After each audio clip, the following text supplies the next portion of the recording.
लेकिन रतन सेन आंखें बंद किए लेटा रहा। उसने कहा, कुछ नहीं, बस बाबा की हरकतें देखता रहा। बाबा ने पहले दरियाई की ओर ध्यान से देखा। जब उसे तसल्ली हो गई कि यह गहरी नींद में सो रहा है, फिर उसने पवन और बलवान को जाकर देखा। वे दोनों भी गहरी नींद में थे। रतन सेन की ओर उसने दूर से ही देखा, उसके पास नहीं आया। जब वह निश्चिंत हो गया कि रतन भी गहरी नींद में है, तो वह आंगन में निकल कर आ गया। उसने 2 बार ताली बजाई। ताली बजाते ही उसका शेर उसके सामने आकर हाजिर हो गया, जो कि इससे पहले कहीं बाहर ही था।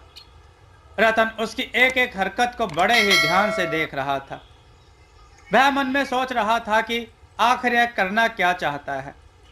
तभी उसने बड़े आश्चर्य से देखा कि बाबा की तरह उसके शेर का भी आकार बढ़ रहा है। अब शेर बहुत बड़ा दिखाई दे रहा था। बाबा ने दरियाई को पीछे से उठाया और उसे शेर पर जाकर लिटा दिया।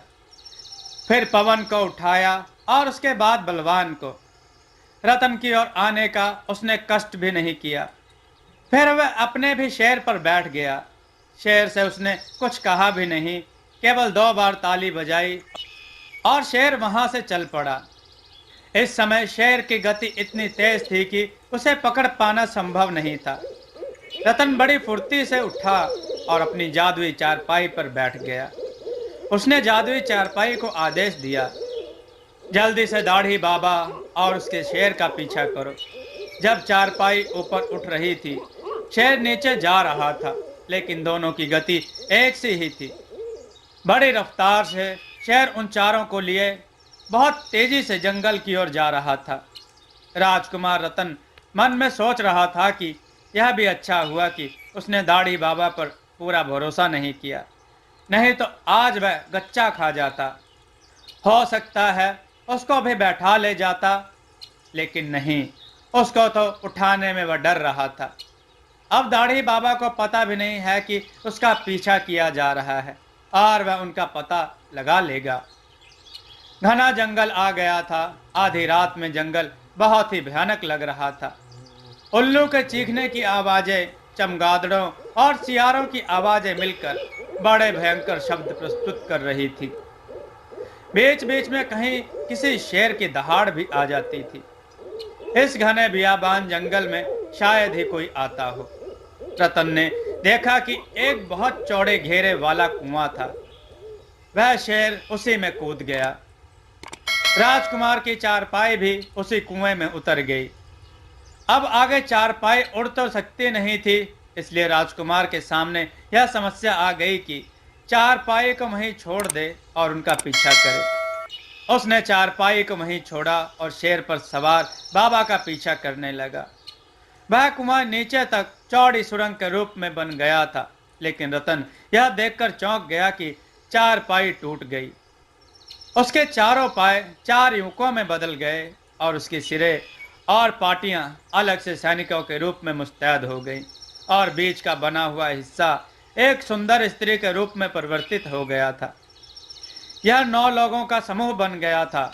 यह सभी लोग बड़ी तेजी से दौड़ते हुए दाढ़ी बाबा का पीछा करने लगे। आश्चर्य के सागर में डूबता उतरता रतन कुछ सोचने समझने की स्थिति में नहीं था। उसके सामने इस समय एक ही ध्येय था, और यह था बलवान और पवन को आजाद कराना। भागते भागते यह सुरंग खत्म हो गई और एक बड़ा सा महल आ गया। उस महल में जाकर दाढ़ी बाबा छिप गया। रतन सेन और उसकी टोली पूरे महल में घूमने लगी और दाढ़ी बाबा को खोजने लगी। एक एक कमरे को छान मारा, फिर वे सब एक हाल कमरे में पहुंचे। सभी सजावट इतनी अच्छी थी कि लगता था किसी स्वर्ग लोक में आ गए हों। हीरे मोतियों से जड़ी दीवारें, पन्ना पुखराज से मीनाकारी की हुई चित्रित छत, खूबसूरत पर्दे छत की शोभा बढ़ा रहे थे। एक बड़े से पलंग पर बाबा आराम से बैठा था। बलवान, दरियाई और पवन भी एक तख्त पर लेटे थे। रतन को यह देखकर क्रोध आया। वह दाढ़ी बाबा को मारने लगा। यह देखकर उसके सामने एक लड़की आई और उसने रतन सेन को रोका और कहा, मेरे पिताजी को मत मारिए। रतन सेन का हाथ रुक गया और बोला, आप कौन हैं? मैं इनकी बेटी हूं और मेरी एक बहन और भी है। क्या यह आपके पिताजी हैं? हाँ, लेकिन यह तो राक्षस है।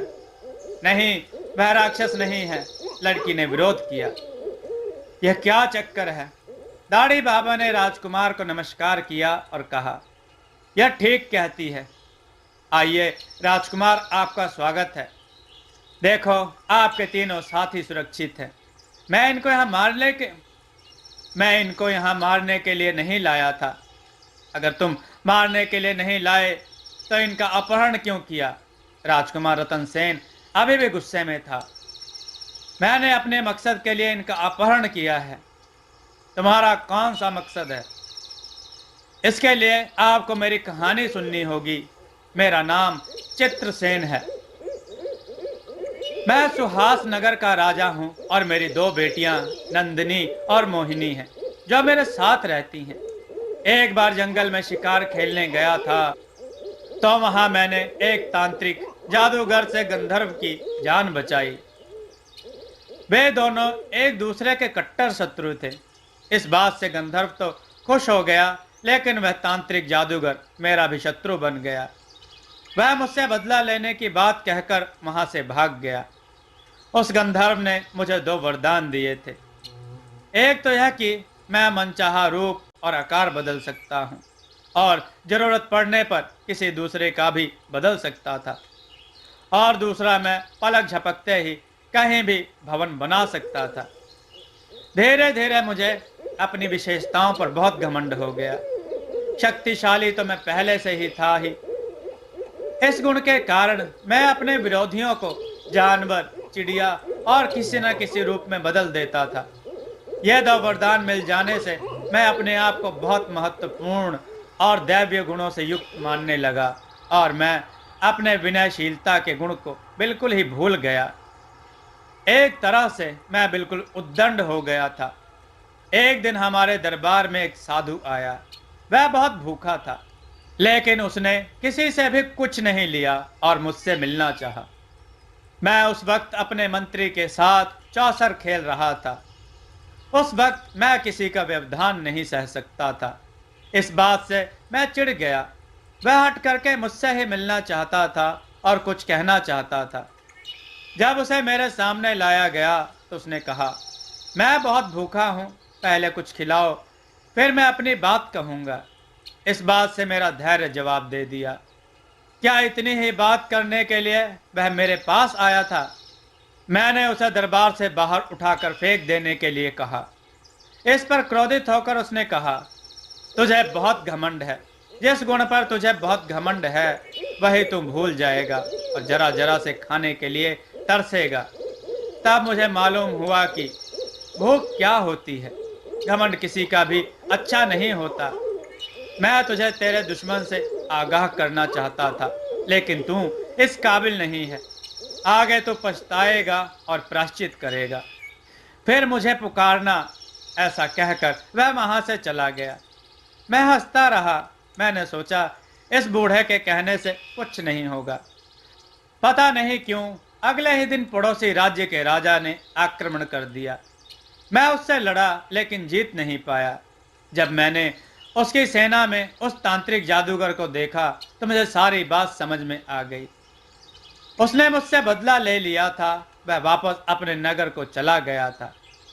राजा प्रचंड सिंह ने मेरे राज्य पर अधिकार कर लिया और मेरा समस्त परिवार सहित वध करने का आदेश दे दिया। मैं रूप बदल कर भागा। अपने मंत्री को मैंने शेर बना दिया था और मैं बाबा बन गया। लेकिन मेरा बेटा अभय सिंह और महारानी वसुधा कहीं छूट गई। मैंने उन दोनों का भी रूप बदल दिया था, लेकिन मैं हड़बड़ी में भागा, जिससे मैं उनको ढंग से देख भी नहीं सका। अब तो मैं उनको पहचान भी नहीं सकता कि मैंने उनको कैसा रूप दिया था। मैंने जंगलों में शरण ली। भवन बनाना तो मुझे आता ही था, लेकिन सबकी नज़रों से मैं सुरक्षित भी रहना चाहता था। इसलिए इस कुएं में मैंने अपना निवास बनाया। अब मुझे पता चला कि भूख क्या होती है। मैं भोजन छीन छीन कर खाता था। अब मैं दिन रात पछताता था। मेरा वैभव, परिवार सब छूट गया था। केवल मेरी दोनों राजकुमारियां ही मेरे साथ आ पाई थी। मैं वापस अपने रूप में नहीं पहुंच सकता था, क्योंकि मैं वह विद्या भूल चुका था। इस कारण मैं दिन रात उस साधु को याद करता रहा। शायद उस साधु के अनुसार मेरा प्रायश्चित का समय पूरा हो सका हो। तभी एक दिन मुझे सपने में साधु ने दर्शन दिए और कहा, जंगल के बीचों बीच एक झील है, जिसके चारों तरफ अशोक के साथ बड़े बड़े पेड़ खड़े हैं। उस झील का पानी सुनहरे रंग का है। वह लाकर तुम्हारे ऊपर डाल दिया जाए तो तुम अपने असली वेश में आ सकते हो। लेकिन सावधान, उस पानी को और कोई नहीं डाल सकता, बल्कि वही डाल सकता है जिसके अंदर सच्ची मानवता हो, दूसरों का ध्यान रखता हो और स्वार्थी ना हो। तभी तुम अपने वास्तविक रूप में आ सकोगे। तब से मैं अपने पुत्र और महारानी को ढूंढता रहता हूं और ऐसे परोपकारी मनुष्य की तलाश में हूं जो मुझे मेरा वास्तविक रूप दिला सके। लेकिन ऐसा मनुष्य आज तक मुझे कोई नहीं मिला। मैं आपकी सहायता करूंगा, आपको असली रूप भी दिलाऊंगा और आपके पुत्र और महारानी को भी ढूंढने में मदद करूंगा। हाँ, मुझे आपसे ही उम्मीद है। इसी वजह से मैं आपके दोस्तों को यहाँ ले आया, ताकि आप यहाँ आओ। मुझे मालूम है कि आप इन्हें मुसीबत में छोड़कर नहीं भाग सकते। आप ही वह परोपकारी राजकुमार हो जो मेरा उद्धार कर सकते हो। अगर तुम केवल भोजन ही खाते थे तो यह पूरा नगर खाली कैसे हो गया? रतन सेन ने पूछा। कुछ तो मेरे डर से, क्योंकि मैं शेर पर बैठ कर जाता था और उनका भोजन छीन लेता था। परंतु मेरी वजह से नगर नहीं खाली हुआ, क्योंकि मैंने कभी किसी को आज तक नहीं मारा, ना ही नुकसान पहुंचाया है। चित्रसेन ने बताया। फिर यह नगर कैसे वीरान हुआ? यहाँ पर राक्षसों का आतंक है, जिसकी वजह से यह खाली हुआ है। वे मनुष्य को पकड़कर ले गए, उन्हें मार डाला, उनको दास बना लिया। उन्हीं के भय से लोग भाग गए। लेकिन लोगों को शंका यह है कि शेर पर सवार दाढ़ी बाबा ही उनको खाता है। इसलिए मैं उन राक्षसों को पकड़वाने में और उनको मारने में मैं आपकी सहायता करूंगा। मुझे उनका पता मालूम है, क्योंकि मैंने एक बार उनका पीछा किया था। लेकिन जब मैं उससे घिर गया तो जान बचाकर भाग आया। अब तक तीनों लोग जाग चुके थे। अपने को नई जगह पाकर वे अचंभे में थे। पवन सेन, बलवान सिंह और दरियाई सिंह एक दूसरे का मुख देख रहे थे। लेकिन जब उन्होंने रतन सेन को भी सामने देखा तो उन्हें तसल्ली हुई। रतन सेन ने उन्हें कहा, चलो दोस्तों, चलो हम सब लोग जंगल में झील से पानी लेकर आए। बलवान सिंह बोला, लेकिन बात क्या है, बताओ तो सही। रतन सेन ने कहा, चलो अभी यह समय नहीं है, चलते चलते रास्ते में बताता हूँ। चारों दोस्त जंगल में उस सुनहरी झील का पानी लेने के लिए चल दिए। दरियाई सिंह यह जानने के लिए परेशान था कि वह यहाँ कैसे आया है। वहीं पवन और बलवान बहुत सिटपिटाए थे, डरे हुए भी थे। रतन ने सोचा कि इन लोगों को बता ही दिया जाए। अपने कहे अनुसार रतन सेन अपने दोस्तों को दाढ़ी बाबा और फिर राजा चित्रसेन की कहानी सुनाता जा रहा था। रतन सेन ने देखा कि दरियाई सिंह इस कहानी को सुनकर बहुत चौंक रहा है। रतन सेन ने हंसते हुए कहा, लगता है दरियाई, तुम्हें कहानी बहुत पसंद आ गई है। लेकिन दरियाई ने कोई जवाब नहीं दिया। उसके इस बदले हुए व्यवहार पर बलवान और पवन भी चकित थे।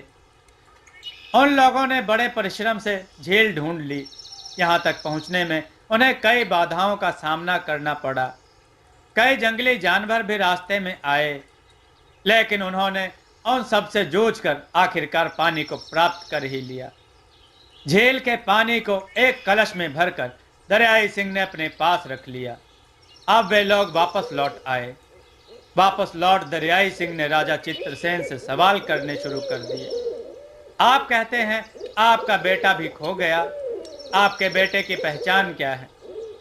वह खाने का बहुत शौकीन है।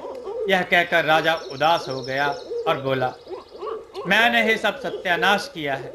मैंने अपनी विद्या का दुरुपयोग किया। वरदान सुपात्र को ही दिया जाता है ताकि उसका सदुपयोग करके दूसरों का भला करे, अपने स्वार्थ और दूसरों को सताने के लिए नहीं।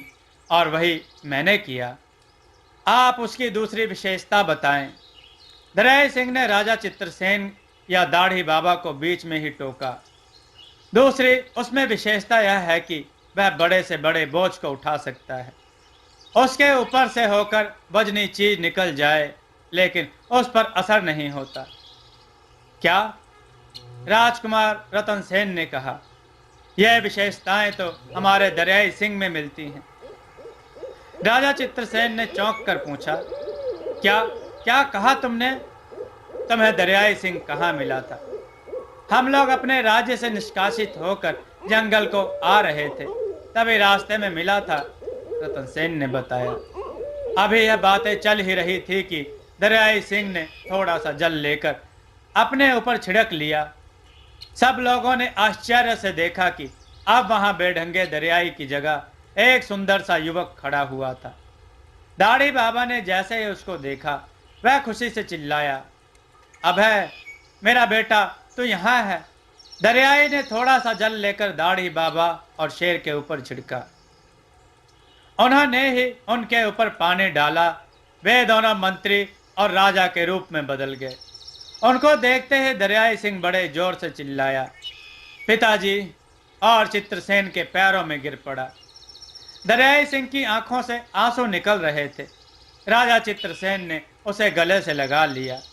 अपने भाई और पिता को अपने असली रूप में देखकर मोहिनी और नंदिनी भी आ गईं। अब पिता पुत्री और भाई बहन मिलकर खुशी के आंसू बहा रहे थे। तीनों दोस्त आश्चर्य से यह दृश्य देख रहे थे।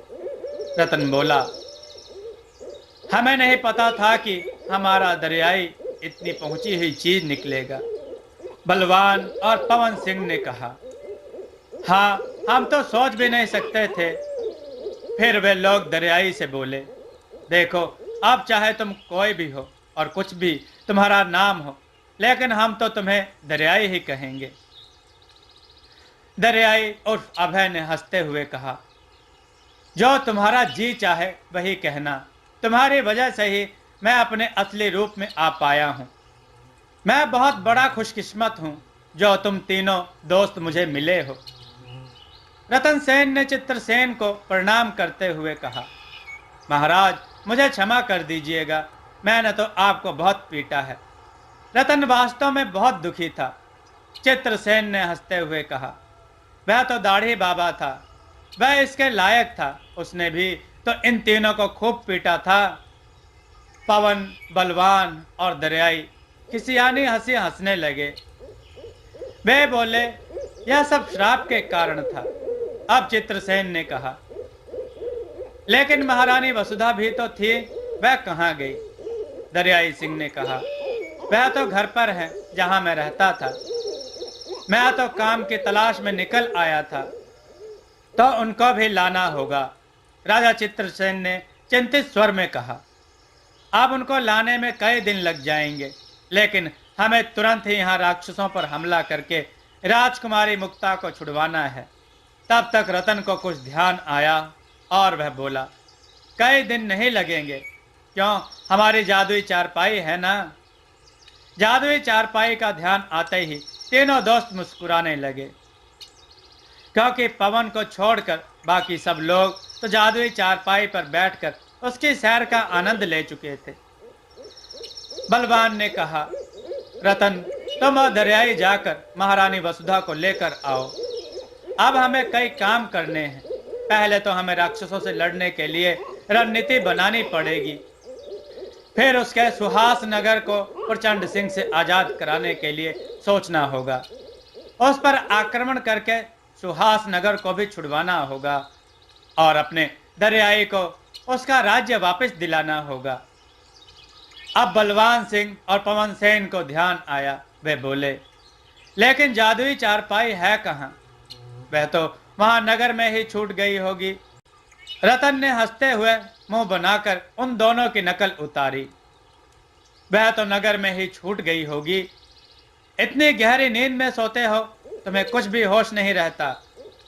जब दाढ़ी बाबा ने, ओह क्षमा चाहता हूं, महाराज ने तुम्हें एक के बाद एक करके लाद लिया, तो उसके बाद मैं पीछा करता हुआ जादुई चारपाई से यहाँ आया था। और मजे की बात सुनो, यह टूट फूट कर भी काम करती है। अच्छा, एक तो चारपाई की टूट फूट की बात, दूसरा उन्हें अपने अपहरण होने की बात सुनकर तीनों दोस्तों के मुंह आश्चर्य से फैल गए थे। हाँ, अभी देखो इसका जादू, कहकर रतन सेन ने जादुई चारपाई को आदेश दिया। जादुई चारपाई, मुझे और दरियाई सिंह को लेकर दरियाई सिंह के घर पर चलो। तुरंत ही वह एक स्त्री और 8 युवकों की टोली आकर हाजिर हो गई और वे सभी लोग वहां से निकलकर कुएं की जगह के पास आ गए। वहां से निकलकर सभी युवक पाए सिरहाने और पाटियां बनकर अपने आप जुड़ गए। स्त्री बनी हुई सतह बन गई। अब जादुई चारपाई तैयार हो गई थी। दरियाई और रतन सेन उस चारपाई पर बैठ गए। जादुई चारपाई अपने गंतव्य की ओर उड़ चली। रतन सेन ने दरियाई सिंह से पूछा, तब तक अपनी कहानी मुझे सुना डालो। जहां तक महाराज चित्रसेन ने कहानी सुनाई है, उसके आगे की मुझे नहीं पता। तुम्हारे साथ क्या हुआ वह मेरी जानने की इच्छा हो रही है। दरियाई ने कहा, पिताजी ने जब मुझे यह नया रूप दे दिया और माँ का भी वेश बदल दिया, हम सभी लोग भागे। तब तक हमें कुछ सैनिकों ने घेर लिया था। हम उस टुकड़ी में लड़ने में उलझ गए। उतनी देर में जिसे जहां भी मौका मिला वहीं भाग खड़ा हुआ। हमने दूसरा रास्ता पकड़ लिया था। जंगल में आकर हमारे रास्ते अलग हो गए थे। भटकते भटकते कई दिनों में किसी दूसरे नगर में मैं जाकर पहुंचा। जब लोगों से पूछा तो पता चला वह कीर्ति नगर था। कीर्ति नगर हमारे राज्य से बहुत दूर था, जिसके बारे में मैंने सुना था। अच्छा हुआ कि मेरा रूप बदला हुआ था, अब कोई पहचान नहीं सकता था। अब मेरी आजीविका की समस्या थी। एक गुण बचपन से ही था कि मैं बड़े से बड़े वजन को सहन कर सकता हूँ और मेरे शरीर को कोई नुकसान भी नहीं पहुँचता। दूसरे, मैं बड़े से बड़े वजन उठा सकता हूँ। खाने पीने का शौकीन तो मैं हूँ ही, मैं खाना भी बना सकता हूँ, इसलिए मुझे काम की कमी नहीं रही।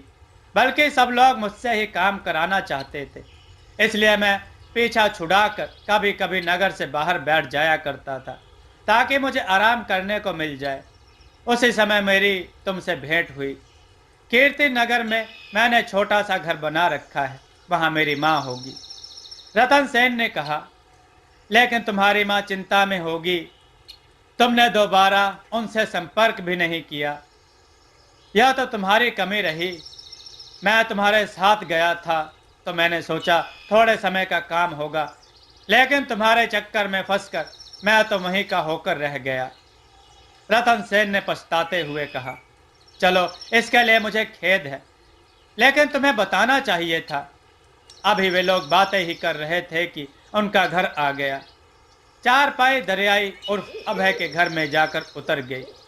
दरियाई की माँ महारानी वसुधा वहां बैठी हुई थी। उस समय भी वह रो रही थी। जब उन्होंने दरियाई को देखा तो बहुत खुश हो गई।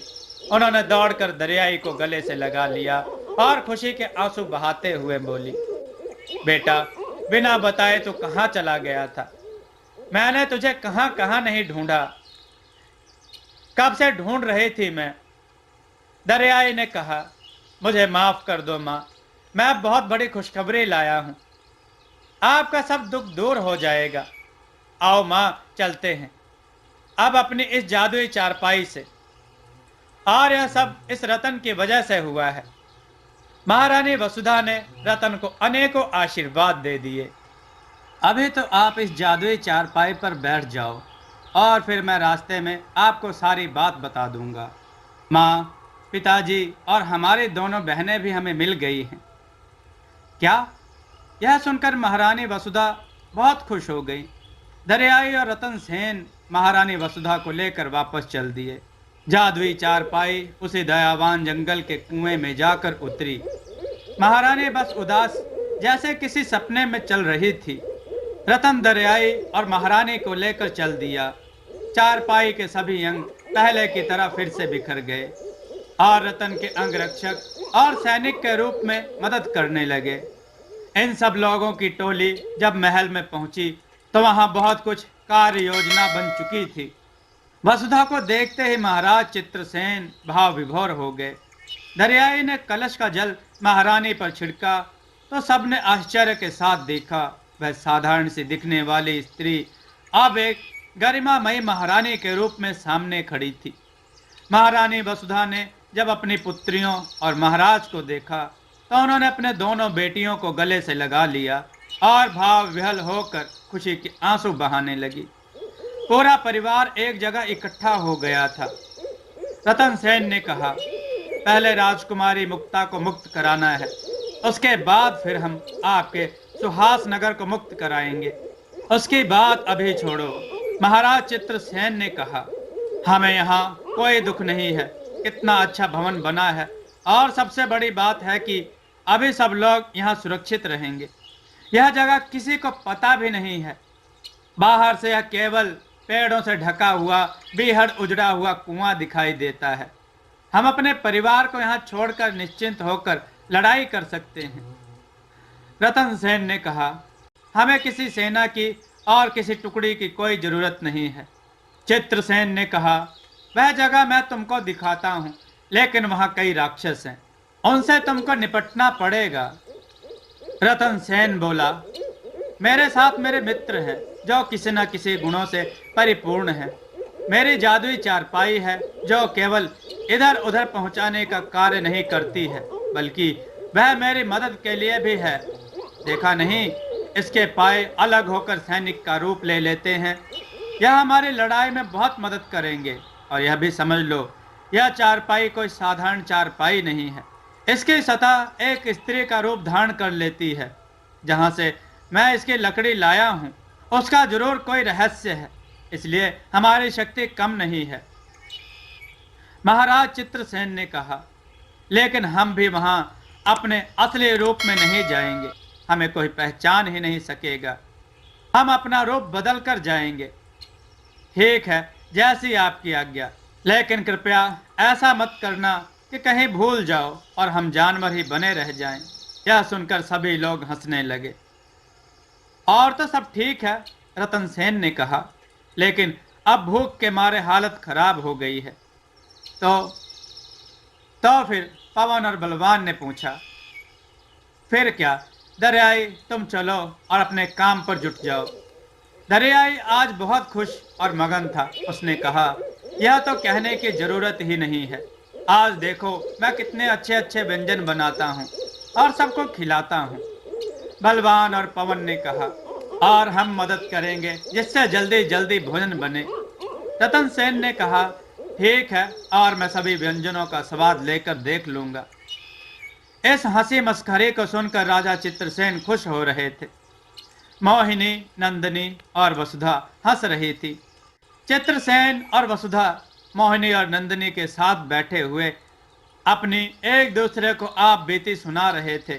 चित्रसेन ने कहा, आज हमें ऐसा महसूस हो रहा है कि हमारे एक नहीं बल्कि 4 पुत्र हैं। ठीक कहा, रानी वसुधा ने उन चारों की ओर और स्नेहपूर्ण दृष्टि से देखते हुए कहा, इन्हीं बच्चों की बदौलत हम सब एक दूसरे को देख सके हैं। इन्होंने हम पर बहुत उपकार किया है और यह हमारे लिए हमारे अभय से ज्यादा प्रिय है। थोड़ी ही देर में भोजन बनकर तैयार हो गया। सब लोगों ने प्रेम पूर्वक भोजन किया। फिर अगले दिन के लिए कार्यवाही करने की कहकर सब लोग आराम करने लगे। अगले दिन रतन सेन, बलवान, पवन सेन और दरियाई सिंह महाराज चित्रसेन के साथ चारपाई के पास पहुंचे। रतन सेन ने चारपाई को आदेश दिया, मेरी जादुई चारपाई हमें राक्षसों वाले जंगल में पहुंचाओ जहां राजकुमारी मुक्ता कैद है। चारपाई उन लोगों को लेकर उड़ चली।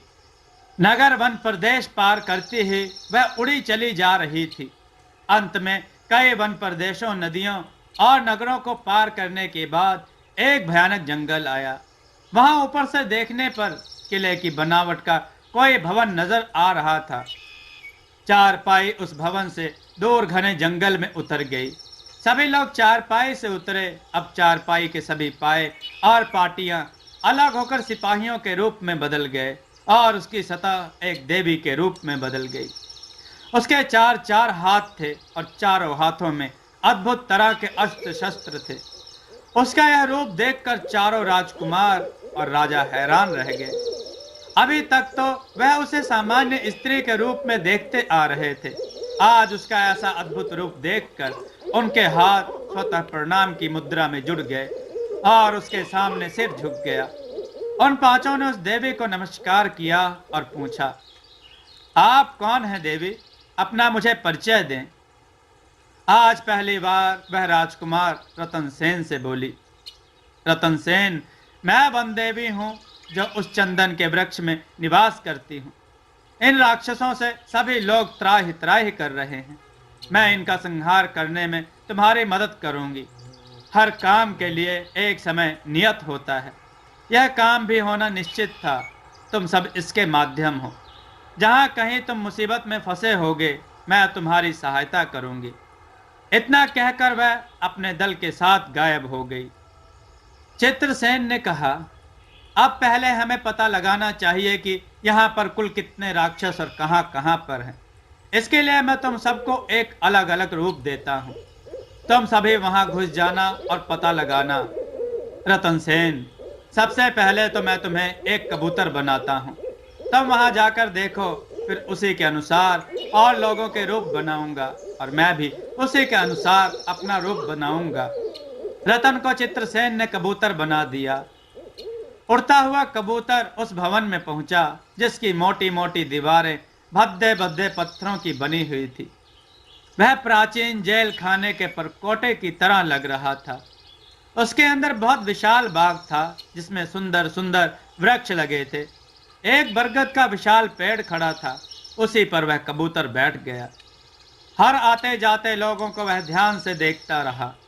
उसने एक बात बड़े ध्यान से देखी थी कि राक्षस तो कम थे लेकिन मनुष्यों की संख्या ज्यादा थी। ये मनुष्य यहाँ क्या कर रहे हैं उसकी समझ में नहीं आ रहा था, लेकिन इतना समझ में आ गया था कि जो भी मेहनत का काम और सेवा का काम हो रहा है वह सब मनुष्य कर रहे हैं और राक्षस उन पर अपना अधिकार जमा कर आज्ञा दे रहे हैं। थोड़ी देर तक इधर उधर देखने के बाद कबूतर अन्य पेड़ों से होता हुआ अंदर की ओर बढ़ चला। बाग के बाद एक अत्यंत सुंदर फूलों का उपवन था और उसके बाद संगमरमर का बना हुआ एक महल। बाग में जहां मैदान भी था, बैठने की व्यवस्था थी, वहीं उपवन सुंदर सुंदर फूलों से भरा हुआ था। उसमें सुंदर फव्वारे बने हुए थे। ऐसा लगता था कि यह जंगल में महल बड़े ही विधि विधान और योजनाबद्ध ढंग से बनाया गया है।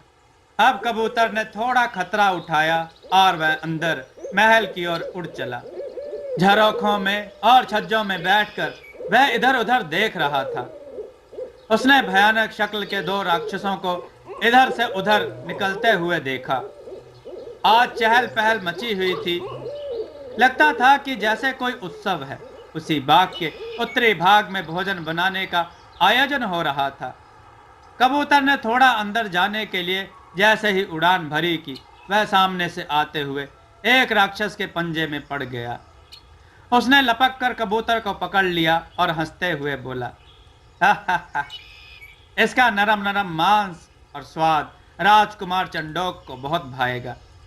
वे कबूतर का मांस खाने के बहुत शौकीन हैं। इसे अच्छे से पकाकर उनको खिलाऊंगा तो मुझे विशेष पुरस्कार मिलेगा। वह कबूतर को लेकर बाग की तरफ चल दिया। जहां एक तरफ भोजन बनाने का आयोजन हो रहा था, कबूतर बने हुए रतन का दिल धड़क रहा था कि वह तो गया काम से। अब उसे यहाँ कौन बचाने आएगा। उस राक्षस ने कबूतर को एक जालीदार टोकरी में डालकर उसे ऊपर से ढक दिया और दूसरे राक्षस से बोला, 3-4 कबूतर और इकट्ठे हैं, उनको भी ले लो और इनका विशेष प्रकार से व्यंजन बनाओ। इतना कहकर वहां से चल दिया। कबूतर ने उस टोकरी से निकलने की भरसक कोशिश की, लेकिन कुछ नहीं हो सका। वह राक्षस पाकशाला से बाहर निकला ही था कि अचानक एक बलशाली भयंकर शेर की दहाड़ गूंजी और उसने राक्षस के ऊपर हमला कर दिया। शेर के पंजे सीधे राक्षस के चेहरे पर लगे थे। उसकी आंखें और चेहरा बुरी तरह से घायल हो गया। उसके बाद शेर ने छलांग लगाई और टोकरी को नोच डाला। कबूतर टोकरी से आजाद हो गया। अब कबूतर वहां एक पल भी नहीं रुका और उसने सीधे आसमान में उड़ान भरी। वहां से वह बाहर आ गया, जहां उसके साथी उसका इंतजार कर रहे थे। राजा चित्रसेन ने कबूतर को उसके असली रूप यानी रतन सेन में वापस किया। रतन खड़ा हुआ वहां का विवरण सुना रहा था। उसने बताया कि राक्षस बहुत ज्यादा नहीं है।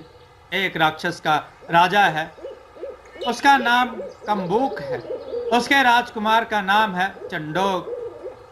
फिर उसने कहा कि वह तो एक राक्षस के पंजे में फंस गया था। तब तक अचानक ही एक शेर आ गया और मैं बच गया। वह अचानक नहीं आ गया, तुम्हारी रक्षा के लिए हमने उसे भेजा था। वह बलवान है। क्या? रतन का मुंह खुला का खुला रह गया। और हाँ, और क्या? वह देखो आ रहा है। उसने देखा शेर मस्त चाल से चलता हुआ आ रहा था। चित्रसेन ने उसे उसके रूप में बदल दिया। अब पांचों लोग सिर जोड़े योजना बना रहे थे। चित्रसेन ने कहा, उनके घर में लापरवाही से घुसना खतरे से खाली नहीं है। हम फूंक फूंक कर कदम रखेंगे। इस दीवार को लांग कर हम जा नहीं सकते और चारपाई का सहारा लेंगे तो वह सभी की निगाहों में आ जाएगी। इसलिए हमें उनके महल में ऐसे घुसना है कि कोई हमारी तरफ ध्यान भी ना दे सके। पवन ने कहा, हाँ, यह बात सही कही आपने। तो फिर चलो हम सब लोग चिड़िया बनकर वहां चलते हैं। राजा चित्रसेन ने अपना मंत्र पढ़ा और पांचों लोग चिड़िया का भेष बनाकर उसी पेड़ पर आ गए। चित्रसेन ने बताया, इसके आगे हम चिड़िया के रूप से महल में नहीं जा सकते। फिर से चिड़िया बने हुए चित्रसेन ने मंत्र पढ़ा और बोला, पर कोटे के अंदर तो हम आ गए। महल के अंदर जाने के लिए हम चूहे का रूप बनाएंगे। थोड़ी देर में 5 चूहे पेड़ से उतरे और दहाड़ते हुए महल के अंदर चले गए।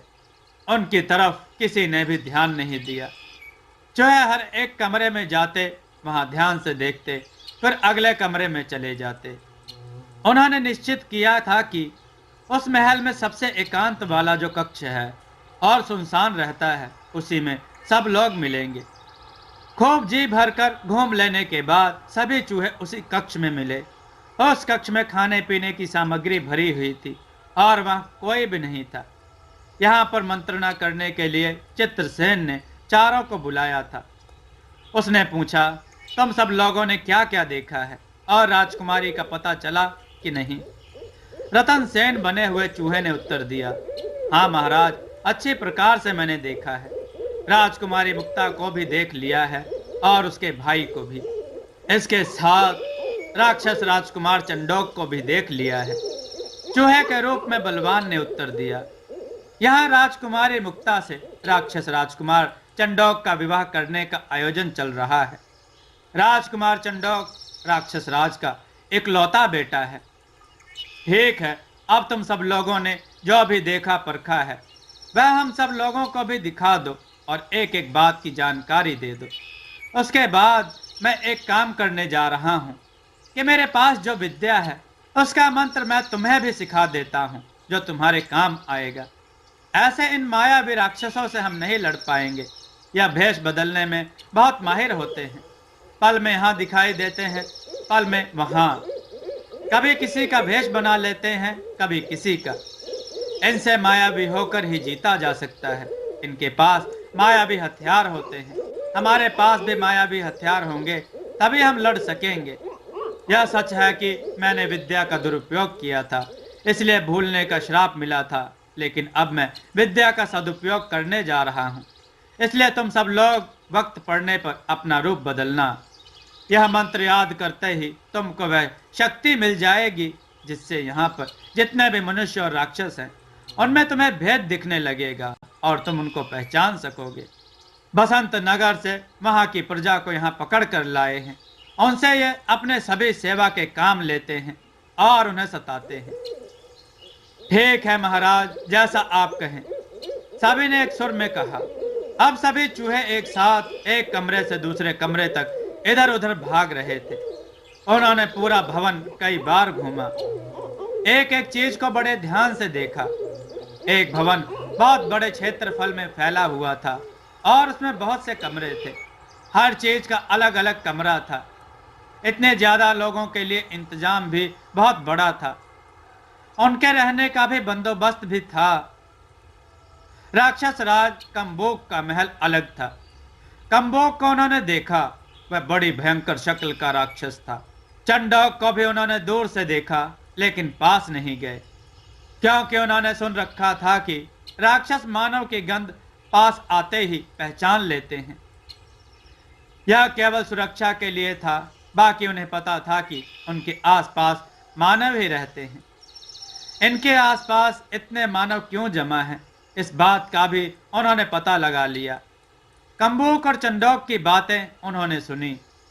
कम्बूक ने अपने दानव लोक में विद्रोह कर दिया था। वह असफल रहा, उसे प्राण दंड दिया गया था। उससे बचने के लिए वह परिवार सहित पृथ्वी लोक पर शरण लेने के लिए आ गया था। यहाँ आकर उसने देखा कि दानवों की अपेक्षा मानव अधिक सरलता से जीते जा सकते हैं। उसने कई वन प्रदेश और राज्य घूमे थे, लेकिन बसंत नगर उसे बहुत पसंद आया था। बसंत नगर को जीतने की उसकी इच्छा थी। यही नहीं, उसने सोचा था कि एक बार उसका राज्य स्थापित हो जाए, फिर आज आसपास के जितने भी राज्य हैं वह उसको जीत लेगा, लेकिन किसी को इसके बारे में पता ना चले। इसलिए उसने अपना अड्डा बसंत नगर से सुदूर कई वन प्रदेशों और राज्यों को पार करके बनाया था। अपनी योजना को कार्य रूप देने के लिए उसने धीरे धीरे बसंत नगर से लोगों का अपहरण करना शुरू कर दिया। उसी समय दाढ़ी बाबा का आतंक था। नाम उसका हो गया, इसलिए राक्षसों की तरफ किसी का ध्यान नहीं गया। अब कम्बोक और चंडोक की बातों से चित्रसेन और उनकी मंडली ने सारी बातों का अंदाजा लगा लिया और यह जानकर भी बहुत क्रोधित थे कि कम्बोक धीरे धीरे सारे राज्यों पर अधिकार करना चाहता है, और इसकी शुरुआत उसने कर दी है। अर्थात कम्बोक के इरादे बहुत खतरनाक थे। वह यहाँ पर दानव लोक स्थापित करके मानव जाति को अपना दास बनाना चाहता था। उसी समय बसंत नगर में उसने राजकुमारी की विशेषता के बारे में सुना था, इसलिए उसने उसका अपहरण कर लिया था। पीछे पीछे राजकुमार भी चला आया था, लेकिन उसने राजकुमार को इसलिए नहीं मारा था कि राजकुमारी मुक्ता ने कहा था, अगर मेरे भाई को मारा तो मैं भी अपनी जान खो दूंगी, और वह मुक्ता को खोना नहीं चाहता था। इसलिए दोनों भाई बहन बड़े ही आराम से वहां रह रहे थे। राजकुमारी मुक्ता अपने भाई का कष्ट बर्दाश्त नहीं कर सकती थी, इसलिए उसके भाई का भी खास ध्यान रखा जाता था। अब उसके पास धन संपदा की कमी नहीं रह गई थी। कम्बोक और चंडोक आगे की योजना बना रहे थे, जिसे इन चूहों के दल ने सुन लिया था। बलवान बने हुए चूहे ने अन्य सभी को बताया, एक योजना है, उसे ध्यान से सुनो। क्या योजना है? कहते हुए चित्रसेन ने उसकी तरफ देखा। आओ मेरे साथ, बलवान ने कहा।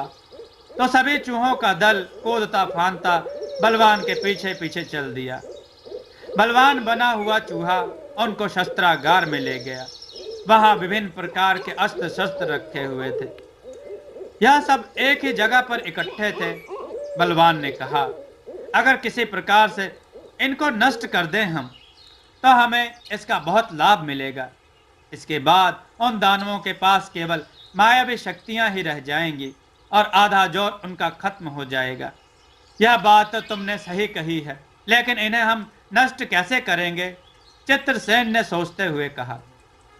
एक बात याद आई, जिस कमरे में भोजन बनाने की सामग्री रखी है, वहां से हम घी तेल के घड़े ले आते हैं।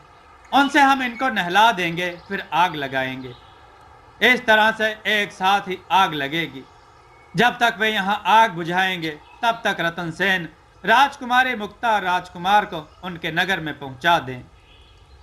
यह योजना बहुत अच्छी है, राजा चित्रसेन यह कहकर अपने रूप में आया।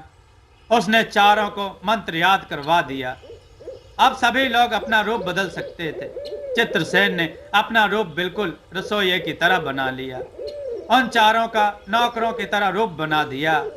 चारों लोग मिलकर तेल के घड़े निकाल निकाल कर शस्त्रागार की ओर लाने लगे। ये भंडार अलग और दूर बने हुए थे, इसलिए इस तरफ सबका आना जाना कम था। लेकिन शस्त्रागार और रसोई के सामान का भंडार घर एक दूसरे से बहुत दूर थे। अब तक काम लगभग पूरा हो चुका था। दो लोगों ने शस्त्रों को घी तेल से नहलाकर बिल्कुल तर कर दिया। आखिरी खेप आने को रह गई थी, तब ये गड़बड़ हो गई। ये लोग जैसे ही रसोई घर के भंडार घर से घड़े लेकर निकले, वैसे ही असली रसोईया भी आ पहुंचा। उसने उन लोगों को घर से घी तेल घड़े ले जाते हुए देखा तो पूछा, ये कहाँ ले जा रहे हो भैया, और तुम कौन हो? वे तीनों बोले, रसोई बनाने के लिए जरूरत है। तो उसने कहा, मुख्य रसोईया तो मैं ही हूँ, मैं खुद यहाँ आया हूँ, मैंने तो मंगवाया नहीं। उसने शंका की दृष्टि से इन तीनों को देखा। तुरंत ही तीनों अपने माथे पर हाथ मारते हुए बोले, पता नहीं किस मूर्ख नौकर ने हमें आकर कह दिया और हम यह घड़े ले जाने लगे।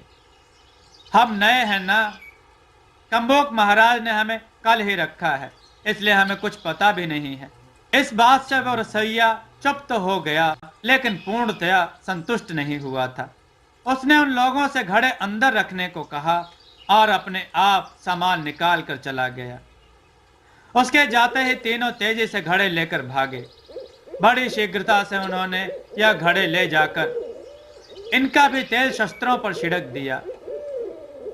चकमक पत्थर से आग लगाई, थोड़े से पत्ते जलाए और उनमें आग लगा दी। बाहर से कोठरी बंद करके वे पांचों वहां से भागे। अब हमको पहचाने जाने का डर था, इसलिए उन्होंने अब की बार दानवों का रूप बना लिया। उनकी तरह ही वेशभूषा और भयंकर आकृति के बनकर वे उन्हीं के साथ मिल गए और सबसे छिपते छिपाते राजकुमारी मुक्ता के महल की ओर चल पड़े। उधर रसोइये ने वह अजीब बात जाकर सबको बता दी। उसी समय चंडोक वहां पर आया हुआ था। उसने यह बात सुनी तो उसी समय उसने कुछ दानव सैनिकों को साथ ले लिया और रसोई भंडार की ओर चल पड़ा। वहां जाकर उसने देखा कि सब कुछ सामान्य है। फिर वह घूम घूम कर हर चीज की पड़ताल करने लगा। घूमते घूमते शस्त्रागार की तरफ आया तो देखा कि वहां प्रचंड आग लगी हुई थी। लपटें निकल रही थी और धुआं आसमान में गुब्बार बनकर छा रहा था। चंडोक बहुत जोर से चिल्लाया। उसकी आवाज सुनकर सभी दानव भाग भाग कर आने लगे। चंडोक ने कहा, यहाँ आग कैसे लगी और किसने लगाई है? बहुत जल्दी मुझे इसका पता लगाकर बताओ। लगता है हमारे यहाँ कोई दुश्मन घुस आए हैं और वही यह काम कर रहे हैं। फिर उस रसोइया को बुलाया और उससे कहा, तुमने जिन लोगों को देखा था उन्हें जल्दी से ढूंढो और पहचानो। वे लोग कौन थे? रसोइया तुरंत ही दौड़ कर गया और जाकर उन्हें ढूंढने लगा। उसने काफी देर तक उन लोगों की खोजबीन की, लेकिन वे नहीं मिले। वह वापस आया और उसने कहा, राजकुमार, वे लोग नहीं मिले हैं, पता नहीं वह कहाँ चले गए। बाहर तो जा नहीं सकते, यहाँ पर तो इतनी सुरक्षा है और परकोटा बंद है, तो फिर कहाँ गए? चंडोक चिल्लाया, यहाँ से बचकर जब काली चिड़िया भी नहीं जा सकती, तो उनके बच के जाने का तो प्रश्न ही नहीं उठता। इसका मतलब है कि ये कोई मायावी शक्तियां हैं, जिन्होंने निश्चित ही रूप बदला होगा, इसी वजह से नहीं मिल रहे हैं। अब वे किसी और रूप में होंगे। उन्होंने शस्त्रागार पर ही हमला किया है, वही आग लगाई है। इससे यह मालूम होता है कि वे हमारी शक्ति को खत्म करना चाहते हैं और बहुत ही चालाक हैं। चंडोक अपने पिता कंबोक को ढूंढने के लिए चल दिया। कंबोक तक यह सूचना पहुंच गई थी। कंबोक भी चंडोक को ढूंढता हुआ आ रहा था। जैसा ही उसने चंडोक को देखा, वह चिंतित स्वर में बोला, पुत्र, यहाँ कुछ उथल पुथल हो रही है। हमने सुना है कि कुछ शत्रु यहाँ घुस आए हैं। हाँ पिताजी, वह देखो, हमारे अस्त्र शस्त्र जल चुके हैं। लेकिन आश्चर्य की बात यह है कि हमारे खिलाफ किसी ने सर उठाया है। यहाँ से दूर दूर तक हमारे विरुद्ध आने की कोई हिम्मत नहीं कर सकता है। इतना कोई बलशाली नहीं है। हमारा साम्राज्य यहाँ पर स्थापित हो चुका है। मैं यहाँ का राजा बन चुका हूँ, और जो कोई यहाँ पर सेंध लगा रहा है तो उसका मतलब उसे हमारे बारे में सब कुछ पता चल चुका है। यह स्थिति गंभीर है। रसोइये के साथ लगे हुए सभी राक्षस नौकर पास आ गए और कहा, जी महाराज, हमने चारों तरफ देखा लेकिन कहीं कोई भी नहीं मिला। यहाँ से कोई परिंदा भी पार नहीं जा सकता है। इतनी कड़ी चौकसी है, परकोटे को पार करके कानी चिड़िया तक नहीं जा सकती। महाराज, मैं सच कहता हूँ, सुरक्षा प्रहरी ने निवेदन करते हुए कहा। हाँ पिताजी, यह सच कहता है। मैंने भी सुरक्षा प्रबंध को स्वयं देखा है, उसमें कोई चूक नहीं है। जब शत्रु यहाँ ढूंढने से नहीं मिले तो जल्दी से चलो और अपने महल उपवन में भी खोजबीन करके उनका पता लगाने की कोशिश करते हैं। ठीक है पिताजी, चलो। यह कहकर वे दोनों चल दिए। उधर राजकुमार रतन राजकुमारी मुक्ता के महल में पहुंचा। वह उसका कक्ष पहले ही देख चुका था। उसके कक्ष के बाहर 4 राक्षस पहरा दे रहे थे। उन्होंने जब रतन को वहां देखा तो चौंक उठे और कड़क कर पूछा, तुम कौन हो और यहाँ क्यों आए हो? रतन ने भी कड़क कर जवाब दिया, मुझसे विनम्र होकर बात करो, मैं तुझसे ऊपर हूँ। सुरक्षा प्रबंध का मैं प्रमुख हूँ। मुझे राजकुमार चंडोक ने जल्द ही नियुक्त किया है। महाराज ने राजकुमारी मुक्ता और राजकुमार चंदन को अपने दरबार में लाने को कहा है, और यह भी कहा है कि वहां उपस्थित चारों पहरेदारों से कहना कि वे राजकुमार चंडोक को ढूंढकर दरबार में लाएं।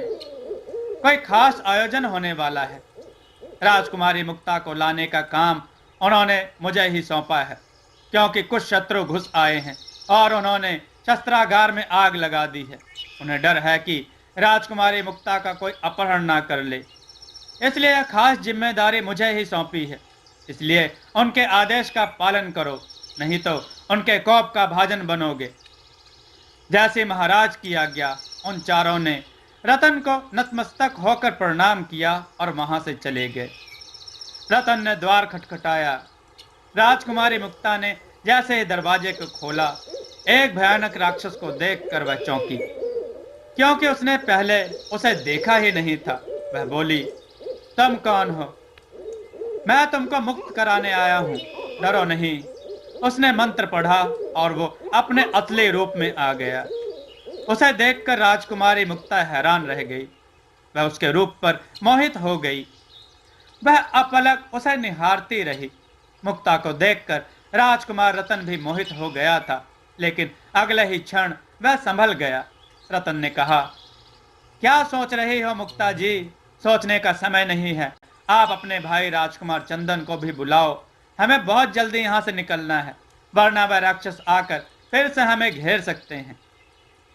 तत्क्षण राजकुमारी संभली और दौड़ती हुई गई। थोड़ी ही देर में अपने भाई को लेकर हाजिर हो गई। राजकुमार चंदन भी अपनी बहन मुक्ता की तरह ही रूपवान था। उन दोनों को लेकर रतन बहुत तेजी से बाहर आया। रतन ने आदेश दिया, जादुई चारपाई यहाँ हाजिर हो और हम सबको बसंत नगर में पहुंचाओ। थोड़ी ही देर में चारपाई आकर हाजिर हो गई। सब लोग बड़ी शीघ्रता से चारपाई पर बैठ गए। चारपाई उड़ चली। तीव्र वेग से उड़ती हुई चारपाई नदी वन राज्यों को पार करती हुई बसंत नगर में आ गई और राजा भुवन सिंह के महल के प्रांगण में उतरी। राजा भुवन सिंह महल के छज्जे पर उदासीन खड़े हुए थे।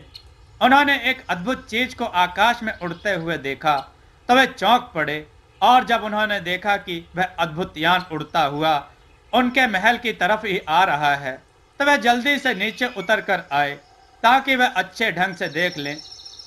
लेकिन जैसे ही उन्होंने देखा कि वह यान नहीं बल्कि चारपाई थी और उनके आंगन में आकर उतरी है, उस चारपाई से उनके बेटे बेटी उतरे। उन्हें देखकर वह खुशी से भर उठे। अपने बेटे बेटियों को जीवित और स्वस्थ देखकर राजा भुवन सिंह की खुशी का पारावार नहीं रहा। वे तो उनसे मिलने की उम्मीद छोड़ चुके थे। रतन से उन्होंने कुछ कहना चाहा, लेकिन देखा कि रतन तब तक चारपाई पर बैठकर वहां से जा चुका था।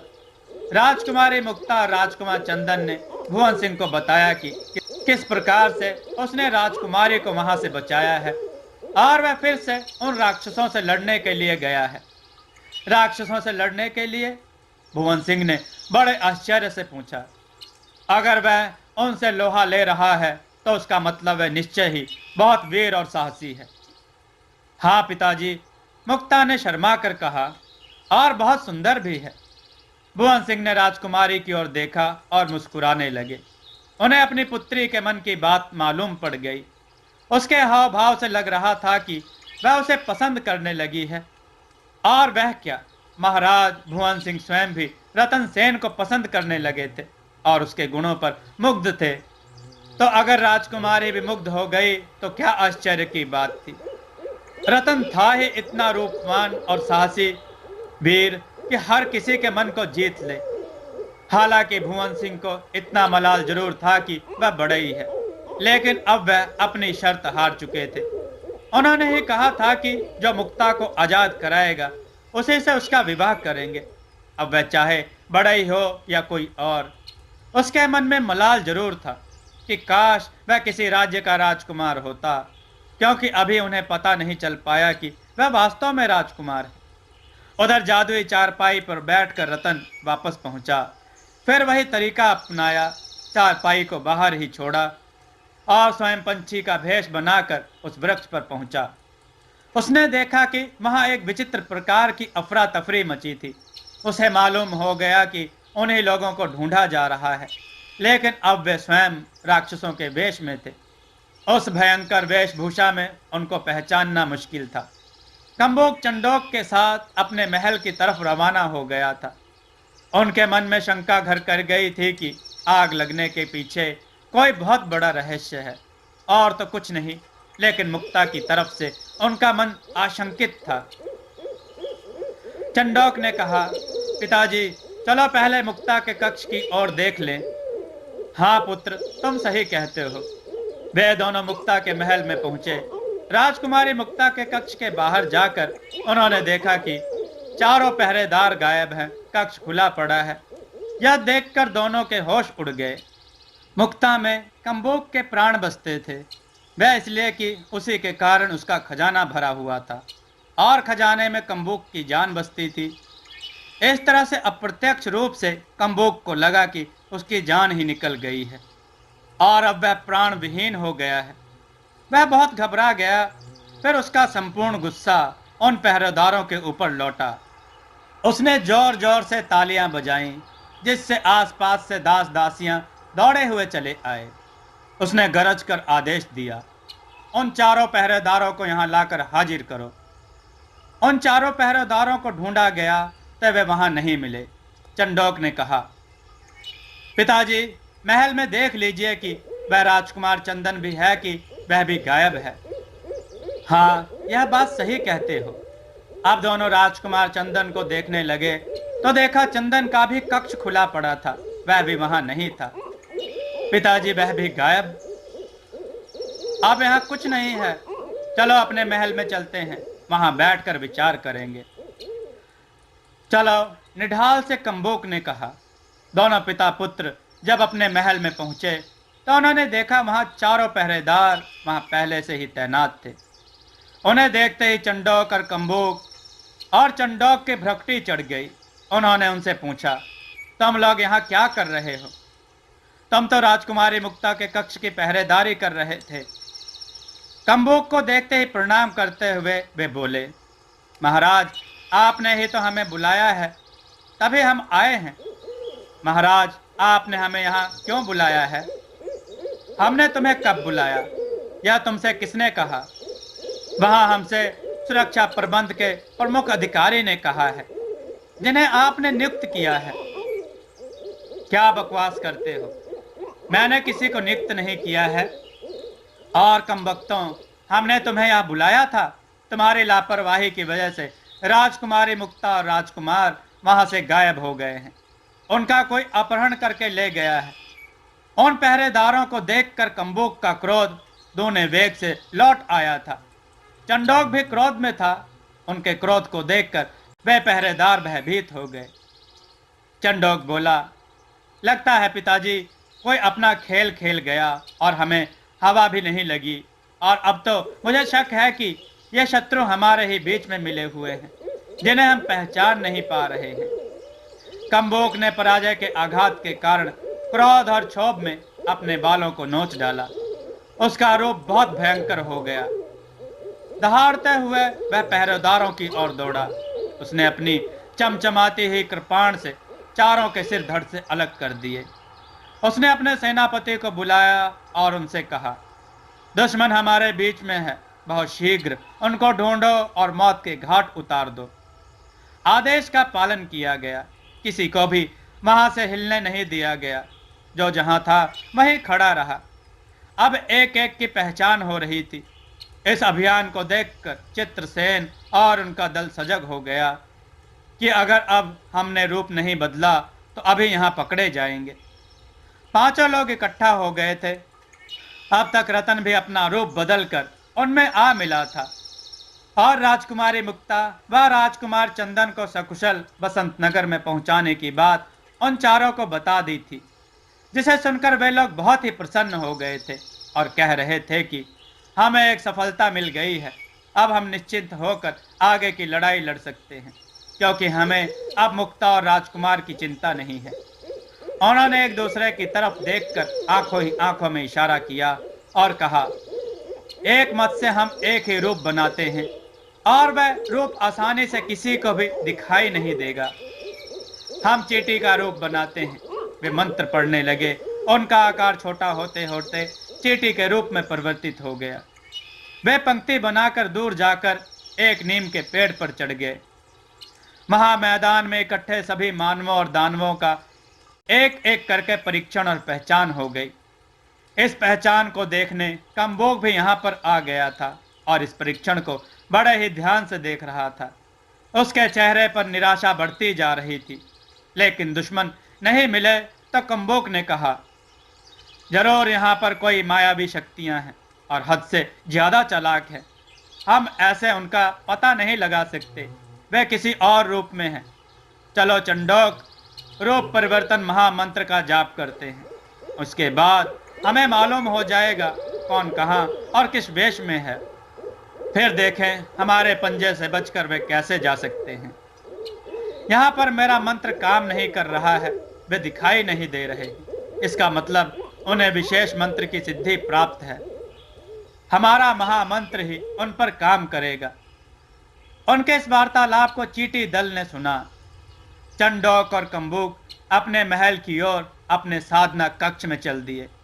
चित्रसेन ने अपने दल से कहा, अब हमें अपनी लड़ाई लड़नी चाहिए। अगर वे मंत्र सिद्ध करने लगे तो हमें कठिनाई होगी। अभी हम उन पर भारी हैं। हम रूप बदलते हैं, लेकिन वे अपनी मंत्र शक्ति से हमको पहचान नहीं पा रहे। महामंत्र सिद्धि कर लेंगे तो वे हमें पहचान लेंगे। फिर हम रूप कहाँ तक बदलेंगे। हमारा उद्देश्य छिपना और रूप बदलना नहीं, बल्कि इनको परास्त करके यहाँ से भगाना है। इसके लिए हमें लड़ना होगा और अब वह समय आ गया है। इन्हें इनके साधना कक्ष तक जाने से रोको। अभी इन्हें घेर लो। अब समय नष्ट करने से कोई फायदा नहीं है। चित्रसेन ने मंत्र पढ़ा। सभी ने अपना अपना मंत्र पढ़ा और जो जहां पर थे वहीं अपने असली रूप में आ गए। नीम के पेड़ की एक एक डाल पर वे बैठे हुए थे।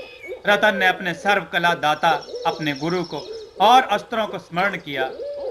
उसके हाथ में एक से बढ़कर एक अस्त्र आने लगे। उसने उन चारों को भी वे बांट दिए। उनकी विशेषता भी उनको बताई। ये कोई साधारण अस्त्र शस्त्र नहीं है। अभी वे अपने असली रूप में लड़ने के लिए मुस्तैद थे। कंबुक और चंडोक जैसे उस नीम के पेड़ के नीचे से निकले, वे पांचों लोग धड़ाम करके कूदे और उनको घेर लिया। अचानक ही अपने सामने 5-5 योद्धाओं को देखकर चंडोक और कंबुक चौंके। फिर कड़क कर बोले, ओह, तो तुम ही हो वे शत्रु जो हमारे यहाँ चोरी से घुस आए हो। मायावी भी हो, रूप बदलना जानते हो, परंतु अब तुम बचकर नहीं जा पाओगे। यह तो पता चलेगा अब, रतन ने मुस्कुराते हुए कहा। कम्बुक क्रोध में उफनने लगा। उसने जोर जोर से तालियां बजाईं। उसके आसपास कई अनुचर दौड़ते हुए चले आए। उसने आदेश दिया, जल्दी से अपनी सेना को सजने के लिए आदेश दे दो और देखो, ये मानव जाति के हैं। इनको मजा चखाने के लिए हमारे यहाँ जितने भी मनुष्य जाति के दास दासियां हैं, उनको भी एक जगह इकट्ठा करो। इनको दिखाने के लिए इनके सामने ही उन्हें मौत के घाट उतारो। तभी इन्हें मालूम होगा कि कम्बुक एक भयानक मौत का नाम है। जैसी आज्ञा स्वामी, कहकर अनुचर ने एक विशेष प्रकार का तुरही की तरह वाद्य यंत्र बजाया। इसकी आवाज सुनकर सभी दिशाओं से राक्षस निकल निकल कर आने लगे। वे विभिन्न प्रकार के आयुध लेकर आए थे। उनके भयानक शक्लें और गरजदार हुंकार से भयंकर दृश्य उपस्थित होने लगा। चित्रसेन ने जोर से गरज कर अपने साथियों को आदेश दिया, देखते क्या हो, किस बात की प्रतीक्षा कर रहे हो, आक्रमण करो। रतनसेन, बलवान और पवन के घातक तीर छूटने लगे। कम्बुक और चंडोक अपनी रक्षा के लिए बड़ी फुर्ती से लड़ाई लड़ने लगे। रतनसेन के पास हथियारों, अस्त्र शस्त्र की कमी नहीं थी। एक के बाद एक हथियार उसके पास आते जा रहे थे। वह अपने साथियों को देता जा रहा था। वह सिद्ध किया गया तीर छोड़ता, वे सैकड़ों की तादाद में होकर एक साथ कई राक्षसों को बिछा देते। कम्बुक और चंडोक उसके बाणों के प्रहार से बेचैन थे। उन्होंने तो उसे एक बच्चे के रूप में लिया था, बहुत हल्का समझा था, लेकिन वह तो उनकी नाक में दम किए हुए था। ऊपर से चित्रसेन बहुत ही धुरंधर लड़ाका था। बलवान का बल और पवन की फुर्ती आज दिखाई दे रही थी। कम्बुक ने सोचा था कि ये 5 मनुष्य हैं, इन्हें चींटी की तरह मसलते कितनी देर लगेगी, लेकिन यह उसकी बहुत भारी भूल थी। ये 5 मनुष्य 5000 के बराबर थे। अभी पृथ्वी लोक पर आने के बाद कम्बुक का किसी से पाला नहीं पड़ा था। वह तो धोखे से वार करता था। बसंत नगर में उसने लोगों का अपहरण किया था, लेकिन उसके बारे में किसी को पता नहीं चला था, इसलिए उसका साम्राज्य जंगल में चल रहा था। आज मनुष्य नाम की जाति से उसका ठीक से पाला पड़ा था। उसे हैरानी थी कि जिसे वह चींटी समझ रहा था, वह तो उसका दादा निकला। कम्बुक के हर बार को रतन काट रहा था। चित्रसेन के प्रहारों से कम्बुक और चंडोक बड़ी मुश्किल से अपने को बचा पा रहे थे। कम्बुक को बहुत आश्चर्य हो रहा था कि आखिर यह है कौन, साधारण मानव तो लगता नहीं। लड़ाई भयंकर होती जा रही थी। अब एक से बढ़कर एक घातक प्रहार हो रहे थे। कम्बुक के राक्षस मारे जा रहे थे। गाजर मूली की तरह अपने सैनिकों को मरते देखकर कम्बुक क्रोध से पागल हो रहा था, लेकिन उसके बस में कुछ नहीं था। उससे ज्यादा शक्तिशाली रतनसेन और चित्रसेन थे। वह अपने क्रोध को काबू में नहीं रख सका। उसने अपने सेनापति को आदेश दिया, जितने भी मनुष्य पकड़कर लाए उनको इकट्ठा करो और सबसे पहले उनका वध कर डालो। यह प्रवृत्ति शुरू से चलती चली आई कि जब अपने से शक्तिशाली से नहीं जीत सकते तो कमजोर पर टूट पड़ो। गुस्सा कमजोर पर ही उतरता है। यह सेनापति को पसंदीदा काम मिल गया। उसने समस्त मनुष्य दास दासियों को एक जगह से लाकर इकट्ठा किया। इधर कम्बुक और चंडूक इन लोगों से अपनी सेना के साथ लड़ाई लड़ रहे थे। अगर साधारण लड़ाई होती तो अब तक चित्रसेन के दल का पता नहीं चलता। ये लोग हार जाते, लेकिन इनकी दैवीय अस्त्र शस्त्रों से लड़ाई हो रही थी, इसलिए वे उन पर भारी थे। चंडोक सेना के पीछे हो गया और उसने अपना रूप बदला। अभी घमासान लड़ाई चल ही रही थी, तभी वह घूमते हुए पीछे से आया और उसने बलवान पर तगड़ा प्रहार किया। पवन ने यह देख लिया, वह बड़ी फुर्ती से दौड़ा। उसने चंडोक को धक्का दिया और उस पर कृपाण का भरपूर वार किया। बलवान ने पलटकर देखा और यह देखकर कि वह भेष बदलकर मारने आया था, क्रोधित हो उठा। उसने एक प्रचंड घुसा चंडोक की नाक पर मारा। चंडोक एक ही घुसे में ढेर हो गया। बलवान में वह शक्ति थी कि वह हाथी को भी बैठा सकता था। उसने चंडोक की एक घुसा और जड़ा। चंडोक की आत्मा उसके शरीर से निकलकर पंच तत्व में विलीन हो गई। कम्बुक इस समय पूरे रौद्र रूप में युद्ध कर रहा था। यूं तो उसकी सेना छोटी सी ही थी, जिसे बड़ी टुकड़ी भी कह सकते हैं, वह समाप्त हो गई थी। उसने घूमकर चंडोक को आदेश दिया, चंडोक अपना वह सिद्ध वाला कृपाण निकालो। चंडोक की कोई आवाज नहीं आई तो उसने पीछे घूमकर देखा तो चंडोक का कहीं अता पता नहीं था। उसने अपनी निगाह दौड़ाई तो सामने देखा कि वह रतन सेन और चित्रसेन के दल के सामने मरा पड़ा था। यह देखकर उसके होश उड़ गए। उसने अपने समस्त आयुध अस्त्र शस्त्रों की एक साथ बौछार कर दी, जिससे रतन सेन के दल में त्राही त्राही मच गई।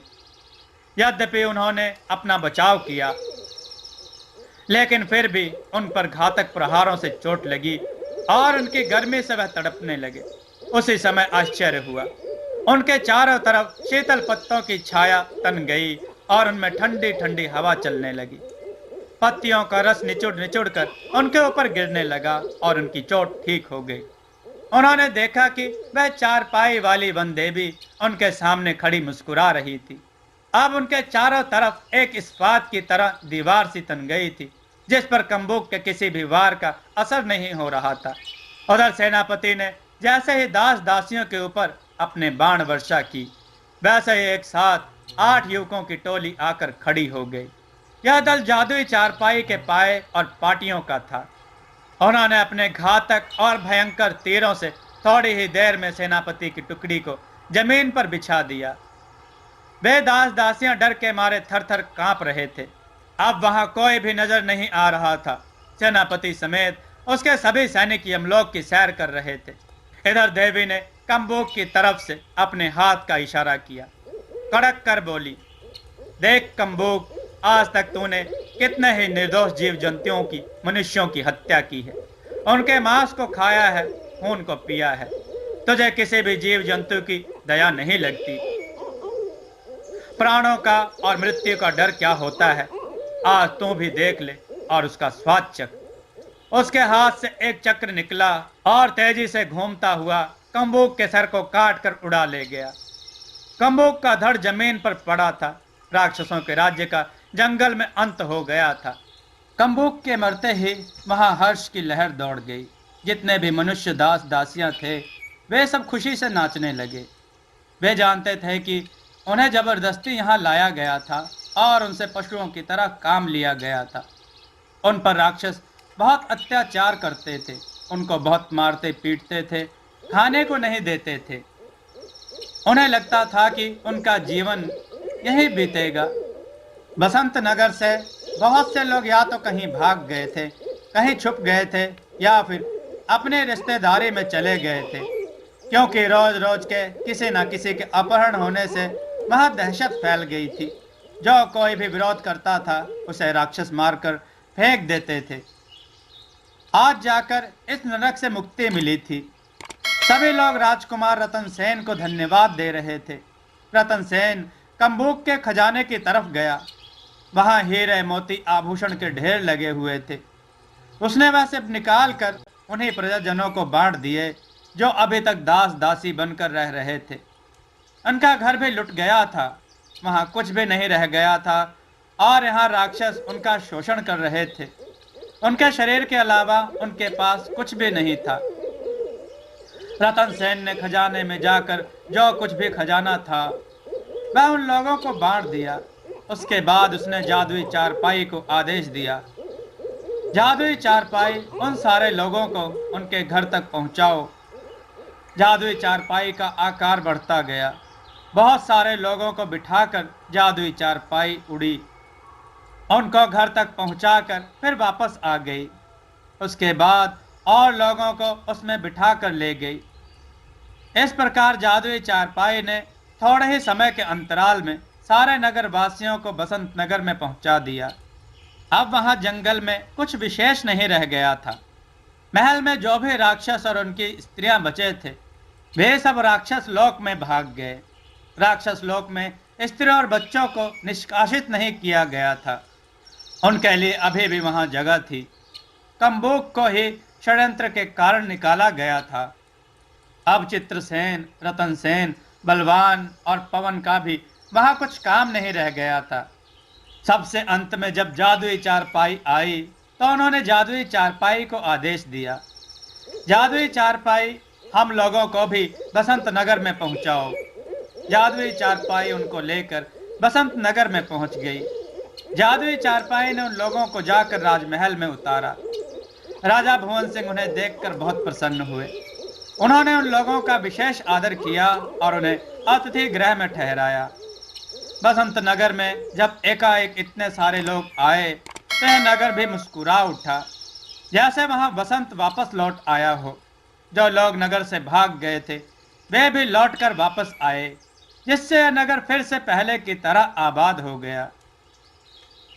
राजा भुवन सिंह और चित्रसेन आज फुर्सत में बैठे हुए बातें कर रहे थे। भुवन सिंह ने अपनी कहानी राजा चित्रसेन को सुनाई और चित्रसेन ने अपनी सारी आप बीती भुवन सिंह को। भुवन सिंह ने ठंडी सांस लेकर कहा, शर्त के मुताबिक अब हमें रतन सेन से राजकुमारी मुक्ता का विवाह कराना होगा। अगर वह राजकुमार होता तो कितना अच्छा रहता। राजकुमार होता का क्या मतलब?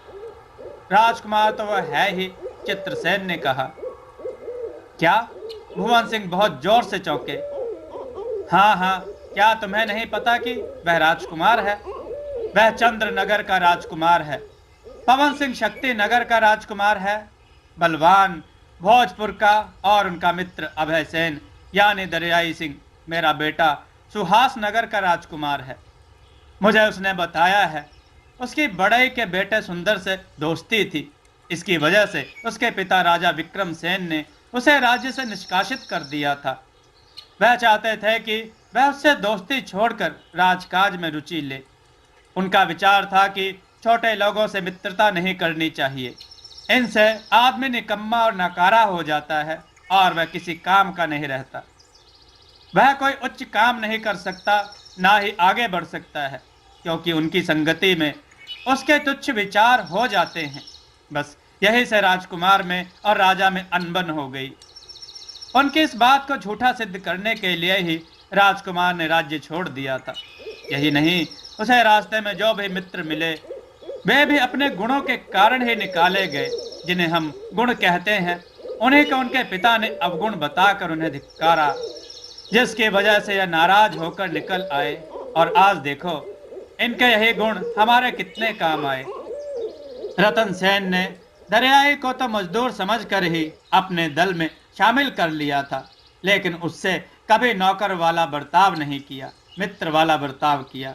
उसका दिल बहुत बड़ा है, वह बहुत उदार है, वह निश्चय ही बहुत प्रजावत्सल राजा बनेगा। युद्ध कला में वह इतना निपुण है कि उसे सारी कलाएं आती हैं, और सदाचारी इतना है कि इतनी सी उम्र में उसने कई वरदान सिद्ध कर रखे हैं। उसकी परोपकारी भावना से प्रसन्न होकर ही उसको दैव्य अस्त्र शस्त्र मिले हैं, और यह जादुई चारपाई भी इसी परोपकार की भावना से प्रसन्न होकर वन देवी ने उसे दी है। और रतन सेन को इस बात का पता चल गया है कि आप गुणों को महत्व ना देकर कुल को महत्व देते हैं, तो वह शायद इस विवाह से इनकार भी कर देगा। राजा भुवन सिंह यह सुनकर खुश हो गए। उन्हें अपने सौभाग्य पर विश्वास नहीं हो रहा था। उनके सिर से बहुत बड़ा बोझ उतर गया, लेकिन उसके बाद उन्हें पश्चाताप भी हुआ कि रतन को बड़े ही समझकर मानव के गुणों की अवहेलना कर रहे थे। चित्रसेन ने उन्हें रतन की कहानी सुनाकर उनकी आंखें खोल दी थी कि मानवीय गुणों का सम्मान होना चाहिए, ना कि किसी कुल विशेष के व्यक्ति का। राजा ने पूरे राज्य में घोषणा करवा दी कि नगर को सजाया जाए। जिस नगर वासी के पास किसी भी चीज की कमी है तो वह राज दरबार में आकर बताए। पूरा बसंत नगर जगमग कर उठा। जो राज्य सूना पड़ा था वह अब ढोल नगाड़े और नाच गाने से गूंज रहा था। राजा भुवन सिंह ने रतन सेन और मुक्ता के विवाह की घोषणा करवा दी। बलवान, पवन और दरियाई जाकर जंगल में बने अपने घर से रानी वसुधा, राजकुमारी मोहिनी और नंदिनी को भी बसंत नगर में ले आए। समस्त राज्य में खुशी छा गई। राजकुमार रतन सेन और मुक्ता का धूमधाम से विवाह हो गया। अब राजा चित्रसेन, रतन सेन, बलवान और पवन के दल ने राजा भुवन सिंह से इजाजत मांगी। रतन सेन ने कहा, हमारे मित्र दरियाई को उसका राज्य वापस दिलाना है, उस पर पड़ोसी देश के राजा का कब्जा हो गया है। भुवन सिंह ने कहा, क्यों नहीं, हम अपनी सेना सजाते हैं और सुहास नगर पर चलकर आक्रमण करते हैं। रतन ने हंसकर कहा, इसकी कोई जरूरत ही नहीं पड़ेगी, उसके लिए तो हम चारों ही काफी हैं। इस बात पर सभी ठहाका लगाकर हंस पड़े। राजा भुवन सिंह ने भारी मन से उन्हें विदा किया। रतन सेन ने उनके जीवन को खुशियों से भर दिया। चित्रसेन ने रतन से कहा, हमारा राज्य मुक्त हो जाए फिर हमारे यहाँ थोड़े दिन रहो, उसके बाद ही अपने नगर को जाना, यह मेरा अनुरोध है। रतन ने स्वीकार कर लिया। रतन, मुक्ता, बलवान और पवन और अपने परिवार के सहित दरियाई अपने कीर्ति नगर के उसी घर में आया जहां दरियाई अपनी मां के साथ रहता था और रतन को मिला था। वहीं पर सब लोगों ने अपना अड्डा जमाया। अब इन लोगों के सामने धन की कोई समस्या नहीं थी, क्योंकि राजकुमारी मुक्ता तो साथ ही थी, अर्थात हीरे मोतियों की खान तो उनके साथ ही थी। रतन सेन ने बनदेवी को याद किया था और चारपाई उसे वापस देने की बात कही, लेकिन बनदेवी यह कहकर अदृश्य हो गई थी कि यह चारपाई तो हमेशा तुम्हारे पास ही रहेगी, क्योंकि तुम्हें अच्छी तरह से इसका सदुपयोग करना आता है। उसी जादुई चारपाई पर बैठकर सभी लोग कीर्ति नगर में आए थे। अब दरियाई के छोटे से घर में खुशियों का राज्य था। कीर्ति नगर के राजा समर प्रताप के पास से लोगों की सूचना पहुंच गई, क्योंकि ऐसी अद्भुत चारपाई पर बैठकर इन लोगों को आते समय नगरवासियों ने देखा था। वे डर गए थे। उन्होंने सोचा कि या तो यह कोई दैवीय आपदा है या कोई राक्षसी हमला, जिससे घबराकर नगरवासियों ने जाकर दरबार में गुहार लगाई थी और राजा से कहा था कि अपने राज्य में जो दरियाई ही रहता है उसके घर में कुछ अद्भुत शक्तियों ने डेरा जमा लिया है। समर प्रताप ने अपने सैनिकों को भेजा और यहाँ रहने वाले लोगों को अपने दरबार में बुलाया। सैनिकों के साथ चित्रसेन, रतन सेन, बलवान और पवन सेन और दरियाई सिंह पहुंचे।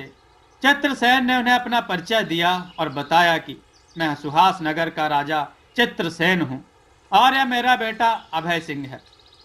तो समर प्रताप ने सिंहासन से उतरकर चित्रसेन को नमस्कार किया और मंत्री को आज्ञा दी कि यह तो हमारे विशिष्ट अतिथि हैं, इनके लिए उचित आसन की व्यवस्था करो। समर प्रताप के बराबर ही दूसरा सिंहासन लगाया गया, जिस पर चित्रसेन बैठे और सभी राजकुमारों के लिए सिंहासन लगाए गए। रतन सेन ने अपना परिचय दिया, बलवान सिंह ने अपना और पवन सेन ने अपना। समर प्रताप ने खुशी से कहा, यह मेरा सौभाग्य है कि आप सबको एक साथ देख रहा हूँ। चंद्रनगर, शक्ति नगर और भोजपुर को कौन नहीं जानता। यह तो प्रसिद्ध राज्य है और आपकी कीर्ति तो पहले से ही फैली थी। आपसे तो डरना पड़ेगा। चित्रसेन को संबोधित करते हुए राजा समर सेन ने कहा, अगर आप नाराज हो गए तो मुर्गा भी बना सकते हैं और बकरा मेंढक भी। यह बात सुनकर सभी लोग हंस पड़े। फिर समर प्रताप ने कहा, आप सब परिवार हैं तो उस घर में क्यों ठहरे हैं। मंत्री को आज्ञा देकर उन्होंने कहा, जाओ महारानी को और राजकुमारियों को आदर सहित राजमहल में लाओ और उनको महारानी के पास जाकर ठहराओ। जाकर महारानी को यह सूचना दे दो कि उनके रहने की उचित व्यवस्था करें। जो आज्ञा महाराज, कहकर मंत्री जी चले गए। उसके बाद महारानी वसुधा, राजकुमारी नंदिनी, मोहिनी और मुक्ता को भी राजमहल में लाकर कीर्ति नगर की रानी सुनैना के पास ठहराया गया। सुनैना रानी वसुधा से मिलकर बहुत प्रसन्न हुई। नंदिनी, मोहिनी और मुक्ता कीर्ति नगर की राजकुमारी सुकन्या के साथ हिल मिल गई। मुक्ता वहां सभी के लिए कौतुक का विषय बनी रहती, क्योंकि उसका हंसना और रोना दोनों ही कौतुकपूर्ण था। वह तो जहां रहती वहां हीरे मोतियों का ढेर लगा देती। चित्रसेन ने समर प्रताप को बताया कि तांत्रिक जादूगर को मैंने नाराज कर दिया था। वही जाकर प्रचंड सिंह से मिल गया और उसने आक्रमण करने के लिए उकसाया। इस तरीके से जादूगर ने मुझसे बदला ले लिया, लेकिन वैसे प्रचंड सिंह की मेरे सामने कोई ताकत नहीं है जो मुझसे जीत सके। अब यही बात है कि यदि फिर से वह जादूगर आ जाएगा तो शायद मैं कमजोर पड़ जाऊंगा। मेरा राज्य और सेना तो प्रचंड के पास ही है। अरे आप उसकी चिंता मत करो। जादूगर कितना भी ताकतवर हो, लेकिन उसने अपनी शक्तियों का गलत ढंग से उपयोग किया है, इसलिए उसकी शक्तियों में वह ताकत नहीं रहेगी। अब की बार आप सच्चाई पर हैं, इसलिए आप उससे जीत जाएंगे।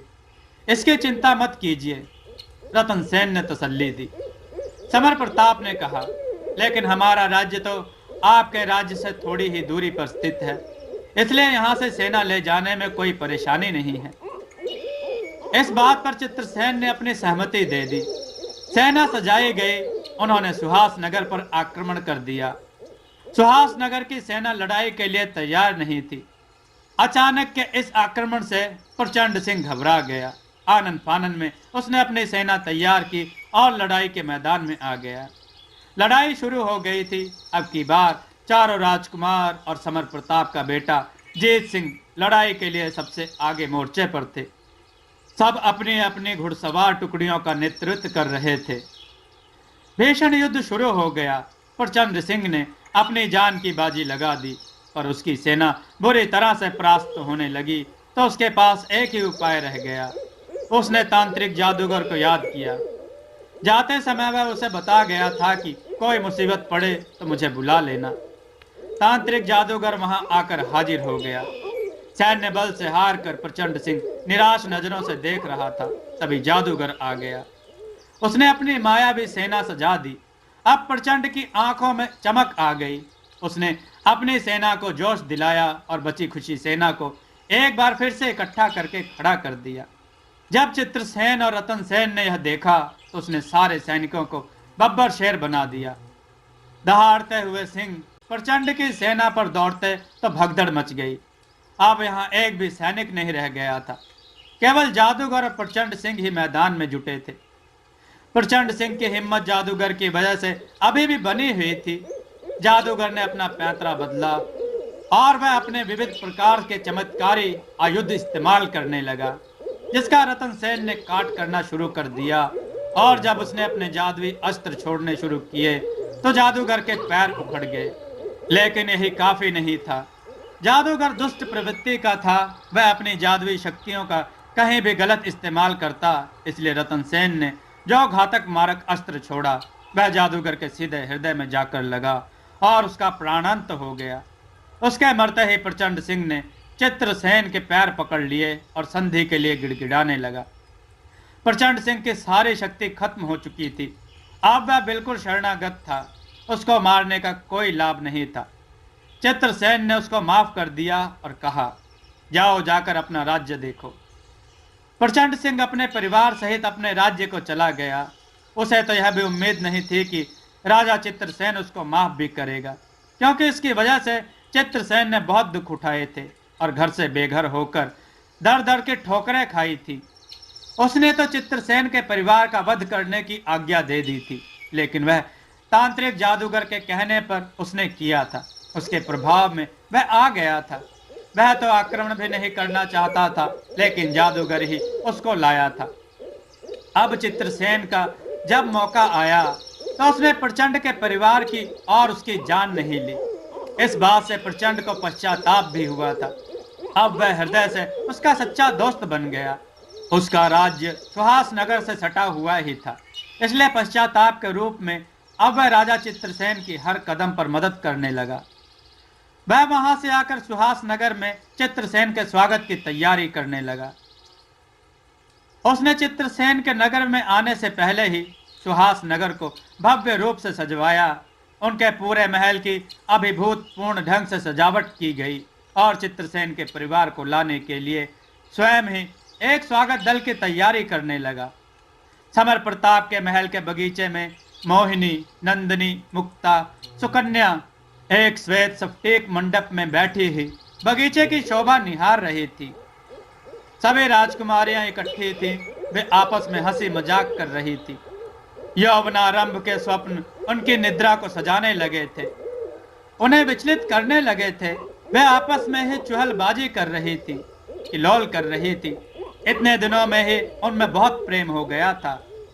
वे पक्की सखियां बन गई थी और एक दूसरे को अपने दिल की बात बताती थी। जब भी उनके जाने की बात होती तो सुकन्या को बहुत तकलीफ होने लगती, इसलिए वे अपना कोई भी समय व्यर्थ नहीं कर रही थी। हर समय साथ ही साथ रहती, खूब ढेर सारी बातें करती। मौसम बहुत अच्छा था। बसंत ऋतु का आगमन हो गया था। पतझड़ के बाद धरती का रूप बदलने लगा था और इस सुंदर उपवन में अपने शोभा बिखेरने लगा था। चारों तरफ बहार ही बहार छाई हुई थी। विभिन्न प्रकार के फूलों की कलियां मुस्कुराने लगी थी। जहां तक नजर उठती थी, रंगों की छटा बिखरी दिखाई देती थी। खुशबू की लहर दौड़कर सभी सखियों के मन को आह्लादित कर रही थी। कभी कोई भी फूल तोड़कर किसी सखी को मारती तो वह खिलखिलाती ही आगे भाग जाती, फिर वह भी पलटकर उसका जवाब देती। इन किलकोरों से खगवृंद चकित होकर मन हो जाता, फिर प्रत्युत्तर देने के लिए जोर जोर से चहकने लगता।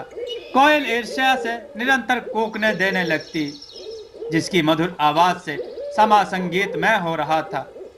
हल्की सी सरसर करती मलय गुजर जाती, वहीं पर फूलों के पौधे लहराकर झुक जाते, फिर सीधे खड़े हो जाते।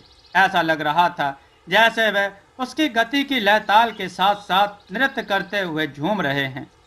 तितलियां फूलों पर बैठकर अपने मकरंद एकत्रित करने की धुन में थीं।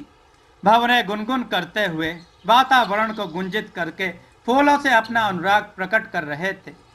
सुंदर दृश्य देखकर सभी सखियां अभिभूत थी। तभी सुकन्या को एक कौतुक सूझा। उसने कहा, सखियों, आज हम सभी एक दूसरे को बताएंगे कि हम किसको किसको प्रेम करती हैं। इसके लिए हम नाम नहीं लेंगे, लेकिन इशारों से बताएंगे। यह एक खेल है। सुकन्या की बात सुनकर मोहिनी और नंदिनी भी उस खेल में शामिल हो गईं। मोहिनी, नंदिनी और मुक्ता ने सुकन्या से कहा, तो फिर शुरुआत ही तुम ही कर दो। तुम ही बताओ, मतलब मेरा मतलब पूछो और हम नाम ढूंढ लेंगे। बोझ असीमित है वह सहता, फिर भी कोई बात न कहता। वही मेरे मन को भाया, मेरे जिया को बहुत लुभाया। गाकर सुकन्या उन दोनों की तरफ देखने लगी। उन्होंने थोड़ी देर के लिए सोचा, फिर मुक्ता ने चुटकी बजाई। अरे भाई, यह तो हमारे दरियाई में खासियत है। सही कहा ना या नहीं? सुकन्या के चेहरे पर लज्जा की लाली फैल गई। सुकन्या के बारे में सबको पता चल गया। उसने अपने बारे में सबको बता दिया। अब बारी मोहिनी और नंदिनी की थी। मोहिनी ने एक लंबी घास का तिनका तोड़ा। अपने को व्यस्त दिखाने के लिए वह घास का तिनका चबाने लगी और धरती की तरफ देखते हुए धीरे धीरे बोली, खुशबू अपने संग में लाए, उसके बिना जिया न जाए। उसके दम पर दुनिया चलती, उसको छूकर कलियां खिलती। तीनों कुछ देर सोचती रहे, फिर सुकन्या खुशी से उछल पड़ी। वह बोली, यह तो हवा मतलब पवन है। सबने मिलकर मोहिनी को बहुत परेशान किया। मोहिनी ने भी तीनों को खूब छकाया। अब तू बता नंदिनी। सुकन्या और मुक्ता ने जिद करके उससे पूछा तो उसने बलवान का नाम बता दिया। महल में सुनैना और वसुधा बैठी हुई आपस में बातें कर रही थी। वसुधा बोली, बहन, जाने का मन नहीं हो रहा। अब यहाँ के सभी काम निपट गए हैं, अब तो हमको यहाँ से जाना पड़ेगा। यह सुनकर सुनैना उदास हो गई, फिर धीरे से बोली, बहन, इतने ही दिनों में तुमसे इतना प्रेम हो गया कि तुम्हारे जाने की बात सुनते ही मेरा दिल उदास हो जाता है। लेकिन क्या बताएं, जबरदस्ती रोक नहीं सकते। वसुधा बोली, वही तो मुझे लगता है। ऐसा लगता है जैसे पिछले जन्म से ही हम एक दूसरे को जानते हैं। सुनैना हिचकिचाहट भरे स्वर में बोली, एक बात कहूं बहन, तो मान लोगी? क्या? वसुधा ने आश्चर्य से पूछा। मेरी बेटी सुकन्या तुम्हें कैसी लगती है? कैसी लगती है? वह तो बहुत अच्छी है। सुंदर इतनी है कि चांद को भी शर्मा दे, और गुणी तो तुमने उसे बहुत बनाया है। यह कोई कहने की बात है? यह सुनकर सुनैना बहुत खुश हो गई। तो फिर बहन, क्यों ना हम संबंधी बन जाएं? सुनैना प्रफुल्लित स्वर में बोली, क्या मतलब? मतलब यह कि हमें आपका बेटा अभय बहुत पसंद है। हम उससे अपनी बेटी सुकन्या का विवाह करना चाहते हैं। वसुधा भी इस बात को सुनकर खुश हो गई। उसी समय महल में तीनों सखियों सहित मुक्ता ने प्रवेश किया। उन लोगों ने वसुधा के अंतिम शब्द सुन लिए थे। मुक्ता ने सुकन्या को कोहनी मारी और मुस्कुराकर बोली, देखो, तुम तो बहुत भाग्यशाली निकली। हम तो वहां बातें ही करते रह गए और यहाँ तुम्हारे विवाह का प्रस्ताव भी रख दिया गया। अब अपनी नंदों के बारे में भी सोचो। तुम भाभी बनने वाली हो, तो उसके हाथ पीले करवाने का तुम्हारा दायित्व बनता है। अब तुम्हें चलकर मोहिनी और नंदिनी की बात बता दो। अभी अभी अपने विवाह की बात सुनकर सुकन्या लज्जित थी। वह बोली, मैं नहीं, अब तुम ही कहो। ठीक है। मुक्ता को छोड़कर बाकी तीनों महल में अपने कक्ष की ओर चली गईं। मुक्ता को स्नेहपूर्वक वसुधा ने कहा, बैठो बेटी, मैं कुछ कहना चाहती हूँ। मुक्ता ने धीरे से कहा, हाँ कहो। वसुधा और सुनैना दोनों ही मुक्ता की ओर उत्सुकता से देखने लगी। माँ, मोहिनी पवन के साथ विवाह करना चाहती है और नंदिनी बलवान के साथ। वे दोनों उन्हें ही वर्ण करना चाहती हैं। सखी होने के कारण आपको मुझे ही बताना पड़ा। यह तो बड़े ही हर्ष की बात है। मैं इनके बारे में विचार भी कर रही थी, क्योंकि यह चारों ही पक्के दोस्त और आपस में संबंध भी हो जाए तो स्नेह और भी प्रगाढ़ हो जाएगा। अब हम उनके राज्य में विवाह का संदेश भेजेंगे। वसुधा ने आह्लादित होकर कहा, हाँ यह सही रहेगा। सुनैना ने समर्थन किया। यह समाचार राजा समर प्रताप और चित्रसेन के सामने पहुंचा तो वे दोनों भी बहुत ही खुश हो गए। भव्य आयोजन करके कीर्ति नगर को सजाया गया और दरियाई या अभय के साथ सुकन्या का धूमधाम से विवाह हुआ। इसके बाद सभी लोगों ने कीर्ति नगर से प्रस्थान किया और वे सब लोग सुहास नगर में आ पहुंचे। बलवान, पवन और रतन को दरियाई ने जाने ही नहीं दिया। अब सब कुछ ठीक हो गया था। सबके दिन बहुत ही आनंद से गुजर रहे थे। बलवान और पवन को मालूम हो गया था कि उनका विवाह नंदिनी और मोहिनी से होगा। कभी आते जाते जब पवन और मोहिनी की नजरें टकरा जाती तो दोनों ही संकोच से मुस्कुरा कर निकल जाते। यही हाल बलवान और नंदिनी का था। अब चित्रसेन और वसुधा ने परामर्श करके बलवान के राज्य भोजपुर में नंदिनी के विवाह का प्रस्ताव भेजा और शांति नगर में मोहिनी का। उधर बलवान के पिता सोमराज ने मंत्री के कहने पर उसका निकाल जरूर दिया था, लेकिन उसके बिना बहुत व्याकुल हो गए थे। धीरे धीरे उन्हें अपने मंत्री का व्यवहार बदला बदला सा लगने लगा। उन्हें उस पर शक हो गया कि मंत्री उनके खिलाफ षड्यंत्र कर रहा है। जब राजा सोमराज को इस बात की भनक लगी तो उन्होंने अपने गुप्तचरों के द्वारा मंत्री की निगरानी करवाई तो पता चला वह पड़ोसी देश के राजा के साथ मिल गया है। बलवान के रहते उसकी योजना सफल नहीं हो पाती, इसलिए उसने बलवान को षड्यंत्र करके निकलवा दिया था। इस बात का पता चलने पर सोमराज को बहुत दुख हुआ और वे दिन रात बलवान को याद करने लगे। उन्होंने मंत्री को कड़ी सजा दी और नया मंत्री बना लिया। अब वे बलवान की प्रतीक्षा कर रहे थे। बलवान के बारे में उनको भी बहुत कुछ सुनने को मिला था। वे अपने बेटे की सफलता पर बहुत ही प्रसन्न थे और उसके आने का इंतजार कर रहे थे कि तभी उन्हें उसके विवाह का संदेश मिला और मालूम हुआ कि बलवान सुहास नगर के राजा चित्रसेन के यहाँ है और उनकी बेटी से विवाह होना है। तो उन्होंने चैन की सांस ली और उन्हें अपने पुत्र पर गर्व की अनुभूति हुई। पवन और रतन के यहाँ भी सभी लोग उनके बिना परेशान थे। रतन सेन को तो उनके पिता सुधारना चाहते थे, लेकिन उनके विचार अलग थे और रतन के अलग थे।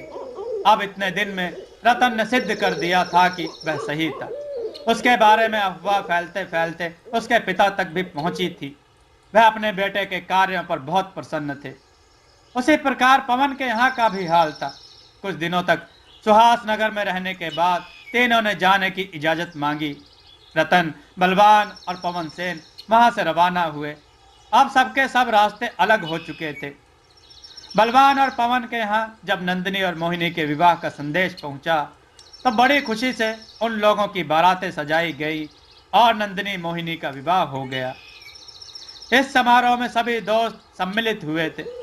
अलग होते समय मोहिनी और नंदिनी दोनों ने ही मुक्ता को अपने यहाँ आने का निमंत्रण दिया था।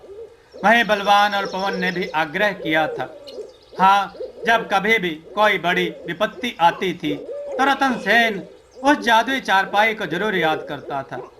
सुंदर से रतन ने इतना जरूर पूछा था कि तुम्हें चंदन वन के उस जादुई पेड़ के बारे में कैसे पता चला था।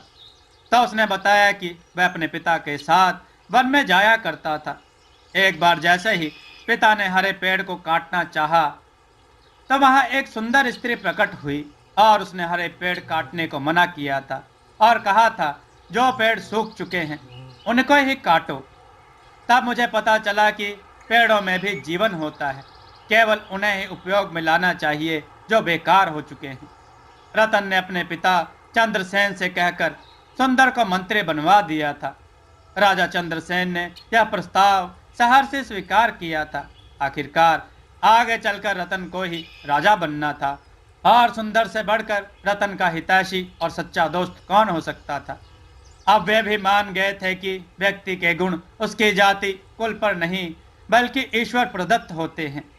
यद्यपि यह चारों दोस्त अलग अलग हो गए थे, फिर भी इनकी मित्रता बरकरार थी। जब भी कोई मुसीबत पड़ती तो एक साथ संगठित होकर वे एक दूसरे की मदद करते थे।